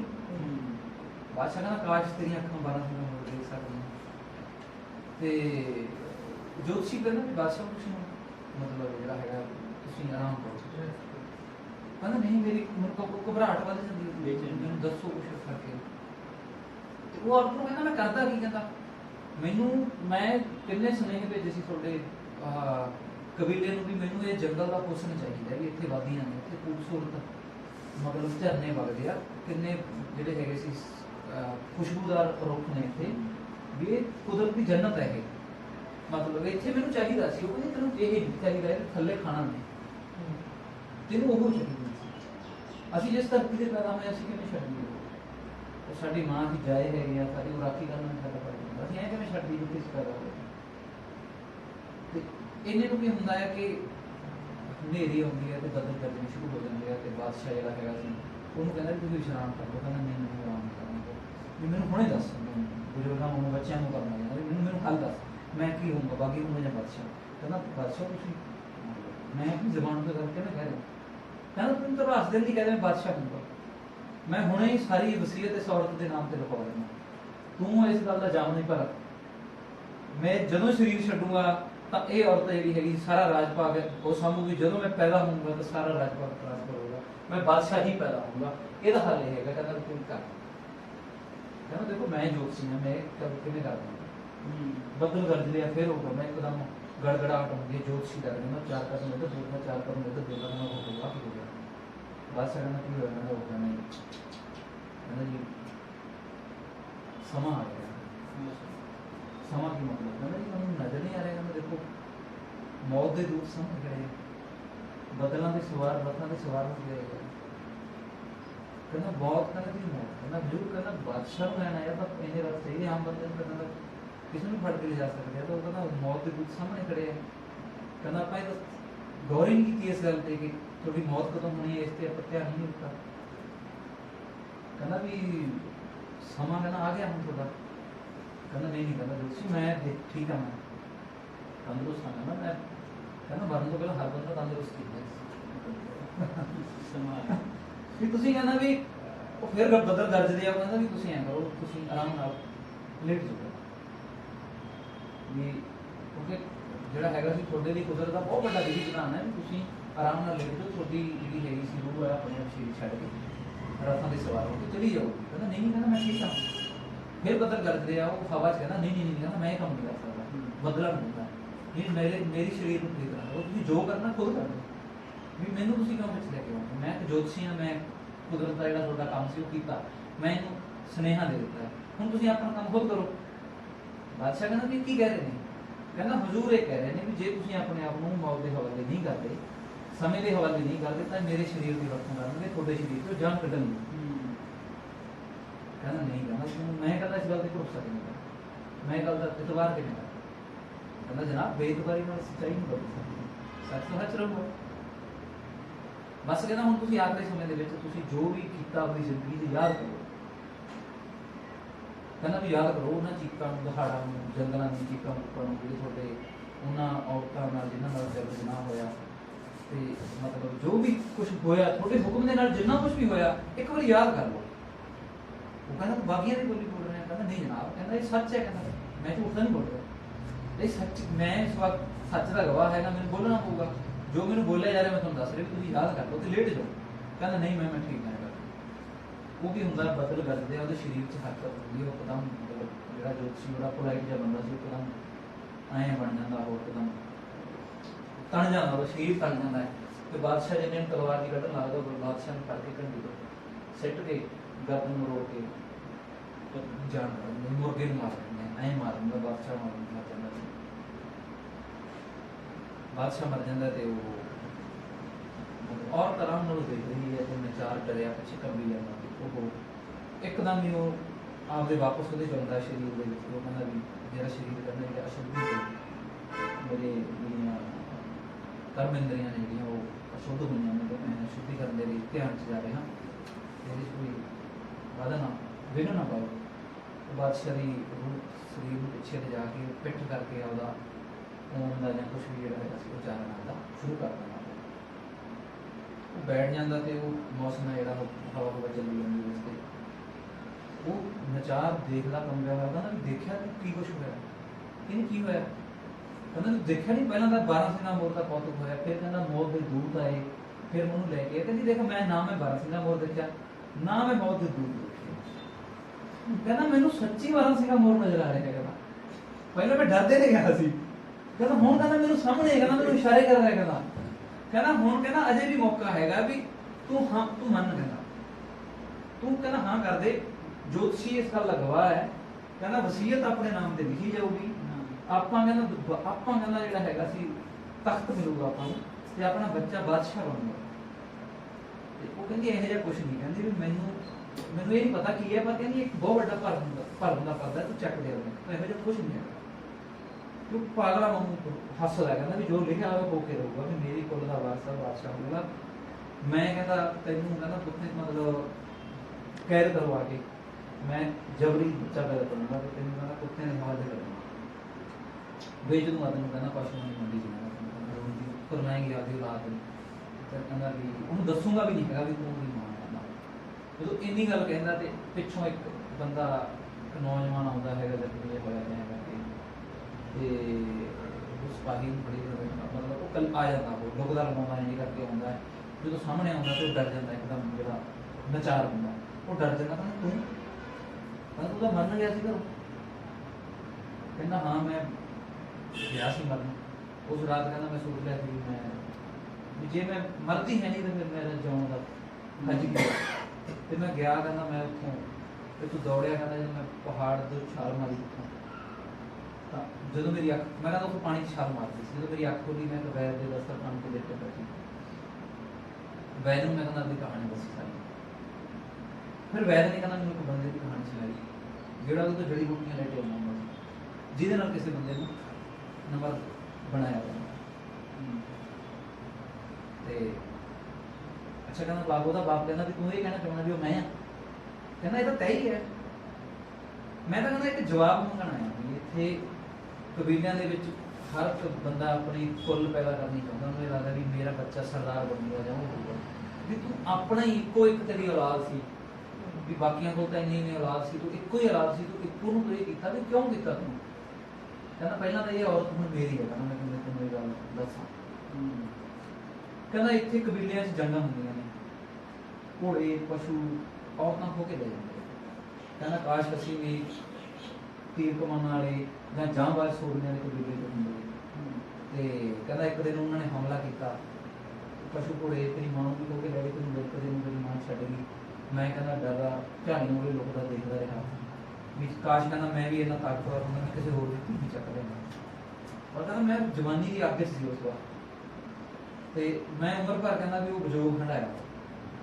ਮੈਨੂੰ ਉਮੀਦ ਸੀ ਵੀ ਕੁਛ ਮੈਂ ਦਰਬਾਰੀਆਂ ਦੇ ਉੱਥੇ ਨਚਾਰ ਬਣ ਕੇ ਨੱਚਣਾ, ਕੋਈ ਮੇਰੀ ਨਾਚ ਨੂੰ ਮੋਹਿਤ ਹੋ ਜੂਗੀ, ਕੋਈ ਕਿਸੇ ਹੋ ਜੂਗੀ। ਪਰ ਕਹਿੰਦਾ ਮੇਰਾ ਸਬਬ ਨਹੀਂ ਬਣਿਆ। ਪਰ ਦਿਨੋਂ ਦਿਨ ਤੂੰ ਜਵਾਨ ਹੋ ਰਿਹਾ ਸੀ। ਕਹਿੰਦਾ ਮੇਰੇ ਮਨ 'ਚ ਡਰ ਬੈਠ ਗਿਆ ਵੀ ਜਦੋਂ ਤੂੰ ਜਵਾਨ ਹੋਏਗਾ ਤੂੰ ਆਪਣੀ ਔਰਤ ਲੈ ਕੇ ਆਏਗਾ। ਕਹਿੰਦਾ ਮੈਂ ਲੋਕ ਤੈਨੂੰ ਰੰਗ ਵਾਲੀਆਂ 9 ਦਿਨ ਦੇਖੂੰਗਾ। ਕਹਿੰਦਾ ਇੱਕ ਦਿਨ ਤੂੰ ਇੱਥੇ ਹੋਣਾ ਨਹੀਂ, ਤੇਰੀ ਗੈਰ ਹਾਜ਼ਰੀ ਮੈਂ ਤੇਰੀ ਟੀਮ ਤੇ ਝਪੱਟਾ ਮਾਰੂੰਗਾ। ਜਦੋਂ ਤੈਨੂੰ ਪਤਾ ਲੱਗ ਗਿਆ ਕਿ ਮੇਰੇ ਟੁਕੜੇ ਟੁਕੜੇ ਕਰਕੇ ਮੈਨੂੰ ਮਾਰ ਦਿੱਤਾ। ਕਹਿੰਦਾ ਮੈਨੂੰ ਇਹ ਲੱਗਦਾ ਸੀ ਮੈਂ ਆਪਣੇ ਹੱਥੀਂ ਆਪਣਾ ਦੁਸ਼ਮਣ ਪਾ ਦਿੱਤਾ। ਵੀ ਇਹਨੇ ਇੱਕ ਦਿਨ ਮੈਨੂੰ ਮਾਰਨਾ ਹੈ। ਦੂਜੇ ਪਾਸੇ ਲੱਗਦਾ ਵੀ ਨਹੀਂ, ਇਹ ਮੇਰਾ ਪੁੱਤ ਹੈ, ਮੇਰੀ ਔਲਾਦ ਹੈ, ਮੇਰਾ ਖੂਨ ਹੈ, ਮੇਰਾ ਹੀ ਹਿੱਸਾ ਹੈ, ਵੀ ਇਹ ਨਹੀਂ ਕਰ ਸਕਦਾ। ਤਾਂ ਤੂੰ ਇਸੇ ਕਰਕੇ ਤੂੰ ਜਿਹੜਾ ਹੈਗਾ ਸੀ ਮੈਨੂੰ ਪੁੱਤ ਵਿਚਾਰਿਆ ਤੇ ਮੇਰੀ ਹੈਗਾ ਸੀ ਮਰਦ ਮਾਰਦਾ। ਕਹਿੰਦਾ ਹੁਣ ਤੂੰ ਚਲਾ ਜਾ ਤੂੰ ਬਸ, ਮੈਨੂੰ ਨਜ਼ਰ ਨਹੀਂ ਆਉਣਾ ਚਾਹੀਦਾ। ਕਹਿੰਦਾ ਕਬੀਲੇ ਦਾ ਕਾਨੂੰਨ ਹੈ, ਇੱਥੇ ਨਾ ਮਰਦ ਕਬੀਲੇ ਦੀ ਉਹ ਹੈ ਸਜ਼ਾ, ਉਹਨੂੰ ਜਿਉਣ ਦਾ ਹੱਕ ਨਹੀਂ, ਤੂੰ ਮੇਰੀ ਤੂੰ ਚਲਾ ਜਾ। ਕਹਿੰਦਾ ਚਲੋ ਠੀਕ ਹੈ, ਮੈਂ ਜਾਣ ਤੋਂ ਪਹਿਲਾਂ ਕਹਿੰਦਾ ਵੈਦ ਨੇ ਇੱਕ ਸੰਦੇਸ਼ ਭੇਜਿਆ, ਕਹਿੰਦਾ ਮੇਰੇ ਵੀ ਕੀ ਸੰਦੇਸ਼ ਭੇਜਿਆ ਨਾ, ਤੁਸੀਂ ਰੱਖ ਲਓ। ਉਹ ਇੱਕ ਪੱਤਾ ਹੁੰਦਾ ਹੈ, ਪੱਤਾ ਹੀ ਹੁੰਦਾ, ਪੱਤੇ ਤੇ ਖੂਨ ਦਾ ਇੱਕ ਨਿਸ਼ਾਨ ਬਣਾਉਂਦਾ, ਕਹਿੰਦਾ ਇਹ ਤਾਂ ਖੂਨ ਹੈ। ਜਦੋਂ ਇੰਨੀ ਗੱਲ ਕਹਿੰਦਾ ਉਹ ਖੰਜਰ ਮਾਰਦਾ ਤੇ ਬਾਪ ਨੂੰ ਬੱਖੀ ਚ ਚੋਂ ਕੇ ਘੁਮਾ ਦਿੰਦਾ ਹੋ ਤੇ ਉਹ ਕਹਿੰਦਾ ਤੂੰ ਇਹ ਕੀ ਕੀਤਾ ਮੈਨੂੰ? ਜਦੋਂ ਤਖਤ ਮੇਰੇ ਕੋਲ ਸੀ, ਜਾਮ ਦਾ ਪਹਿਲਾ ਔਰਤ ਵਾਲਾ ਹੱਥ ਕਰਕੇ ਕਹਿੰਦਾ ਮੇਰੇ ਬੁੱਢਾ ਦੇ ਕੋਲ ਸੀ, ਤੇ ਤੂੰ ਮੈਨੂੰ ਕਹਿੰਦਾ ਮੇਰੇ ਨਾਲ ਇਹ ਕੀਤਾ। ਕਹਿੰਦਾ ਤੂੰ ਕਹਿੰਦਾ ਮੇਰੇ ਨਾਲ ਕੀ ਕੀਤਾ ਪਿਆ? ਬਾਪ ਨੂੰ ਕਹਿੰਦਾ ਵੀ ਮੈਂ ਹੋ ਕੇ ਵੀ ਹੈ ਨਹੀਂਗਾ, ਮੈਂ ਮਰਦ ਹੋ ਕੇ ਵੀ ਮਰਦ ਨਹੀਂ, ਮੈਂ ਮਰ ਕੇ ਵੀ ਨਹੀਂ ਮਰਿਆ, ਮਤਲਬ ਮੈਨੂੰ ਤਾਂ ਮੌਤ ਵੀ ਨਸੀਬ ਨਹੀਂ ਹੋਈ। ਕਹਿੰਦਾ ਮੈਂ ਵੈਦ ਨੂੰ ਪੁੱਛਿਆ ਸੀ ਵੀ ਜਿਹੜਾ ਖੂਨ ਆਪਣੇ ਖੂਨ ਦੀ ਤਬਾਹੀ ਕਰੇ ਉਸ ਖੂਨ ਦਾ ਕੀ ਇਲਾਜ ਹੈ? ਤਾਂ ਵੈਦ ਨੇ ਕਿਹਾ ਸੀ ਉਸ ਖੂਨ ਨੂੰ ਮਿੱਟੀ 'ਚ ਬਹਾ ਦਿਓ, ਧਰਤੀ ਹਰ ਇੱਕ ਚੀਜ਼ ਨੂੰ ਸ਼ੁੱਧ ਕਰਕੇ ਵਾਪਸ ਕਰ ਦਿਓ। ਕਹਿੰਦਾ ਮੈਂ ਤਾਂ ਕੁਦਰਤ ਦਾ ਕੰਮ ਕਰਕੇ ਕਰਦਾ। ਜਦੋਂ ਕਰਕੇ ਉਹ ਕਹਿੰਦਾ ਮੈਂ ਹੁਣ ਦੌੜ ਜੂੰਗਾ, ਮਤਲਬ ਜਿਹੜਾ ਹੈ ਜਿਵੇਂ ਨਹੀਂ ਰਹਿਣਾ ਆਦਮ ਦੀ ਦੁਨੀਆ ਵਿੱਚ। ਇਹ ਆਦਮ ਐਸੀ ਚੀਜ਼ ਹੈ ਜਿਹੜਾ ਆਦਮ ਕੋਲ ਜਿਹੜਾ ਬੰਦੇ ਨੂੰ ਪਾਇਆ ਨਹੀਂ ਕਰਨਾ, ਭੱਜ ਜਾਂਦਾ ਉਹ ਮਰ ਜਾਂਦਾ ਹੋ ਕੇ ਹੁਣ ਔਰਤ ਤੇ ਹੋ ਰਹਿ ਜਾਂਦੇ ਨੇ। ਔਰਤ ਨੂੰ ਹੁੰਦੀ ਹੈ ਧਿਆਨ ਬੈਠਾ ਕੇ ਖੜਾ ਹੋ ਉੱਠ ਕੇ ਦੇਖਦਾ ਮੋਬਾਈਲ ਪਿਆ ਤੇ ਕੋਈ ਅਸਰ ਨਹੀਂ ਹੁੰਦਾ। ਉਹ ਦੇਖਦਾ ਤੇ ਉਹ ਕਹਿੰਦੀ ਵੀ ਕਹਿੰਦੀ ਤੂੰ ਕਹਿੰਦੀ ਸੀ ਵੀ ਕੁੱਲ ਚੋਂ ਬੱਚਾ ਪੈਦਾ ਹੋਊਗਾ, ਉਹ ਮਰ ਗਿਆ, ਉਹ ਨਾ ਮਰਦਾ ਹੈ, ਦੌੜ ਗਿਆ। ਹੁਣ ਕਹਿੰਦੀ ਵੀ ਦੱਸ ਤੇਰਾ ਬਾਪ ਸੀ ਨਾ ਮੋੜ ਗਿਆ। ਉੱਚੀ ਉੱਚੀ ਹੱਸਦਾ ਉਹ ਕੰਮ ਨਹੀਂ ਦੱਸ ਦੇ ਮੈਨੂੰ ਜਵਾਬ ਦੇ। ਕਹਿੰਦੀ ਇਹ ਮੈਨੂੰ ਮੈਂ ਕਹਿੰਦੀ ਮੈਂ ਇਸ ਫੌਜ ਨੂੰ ਹੁਣੇ ਦੱਸ ਦੂੰਗੀ, ਮੈਂ ਆਪਣੇ ਹੱਥੀਂ ਤੈਨੂੰ ਬਾਦਸ਼ਾਹ ਨੂੰ ਕਤਲ ਕਰ ਦੇਣੀ। ਮੈਨੂੰ ਇਸ ਗੱਲ ਦਾ ਜਵਾਬ ਦੇ ਗਿਆ। ਕਹਿੰਦਾ ਤੂੰ ਮਸਖਰਿਆਂ ਦਾ ਜਵਾਬ ਸੁਣਿਆ ਸੀ? जो है वो नहीं है, तो जो नहीं है असल है ही होगी। कहनी कौन है? कहते ज्योतिषी। कहनी मैं नहीं पूछा कि है, मैं पूछ लिया तो कौन है, अपनी असलियत दस मिनट ताड़ी मारता है। तो ज्योतिषी सिपाही होंगे, सिपाही दे रहे बंदा मरिया पे राजा पे कि कतल कहना कि उधर के कारोबार जो विघन पाऊगा यही नशा बादशाह इस तरह देखे हुए बादशाह को ये रखना कुछ नहीं, उन्होंने शरीर पिया, उन्होंने रूह 12 सिंह मोड़ के सवार होकर देवलोक में गई है। उतों की जब तक फैसला होगा उद तक तुम इन्हों का शरीर सामने पहाड़ पर लटा दो, तो उन्होंने आखिरी ख्वाहिश थी भी उन्होंने जो ताज है किसी पागल के सिर पर पहना दो ताकि उसका दिल पक्का सके। तो कहता ऐ करो 2 घोड़े तैयार कर दो, असं लंबे सफर पर जाने। वो चले जाते हैं और कहती मेरी गल का जवाब नहीं दिता, चुप कर लेना। वो उन्होंने झंझोड़ दी है, कहती मैं जवाब चाहिए इस गल भी ये सारा कुछ की सी। वो फिर गीत गाँगा जो औरत ने गाया तितलियां तो खंभ लैके पंछियां तो चहक गई। वो फिर देखती है अखां दे पछाणदी है, अखां पछाणदी है, हौली हौली देखती है, वो हथ फड़ लेंदी है। इत्थे तक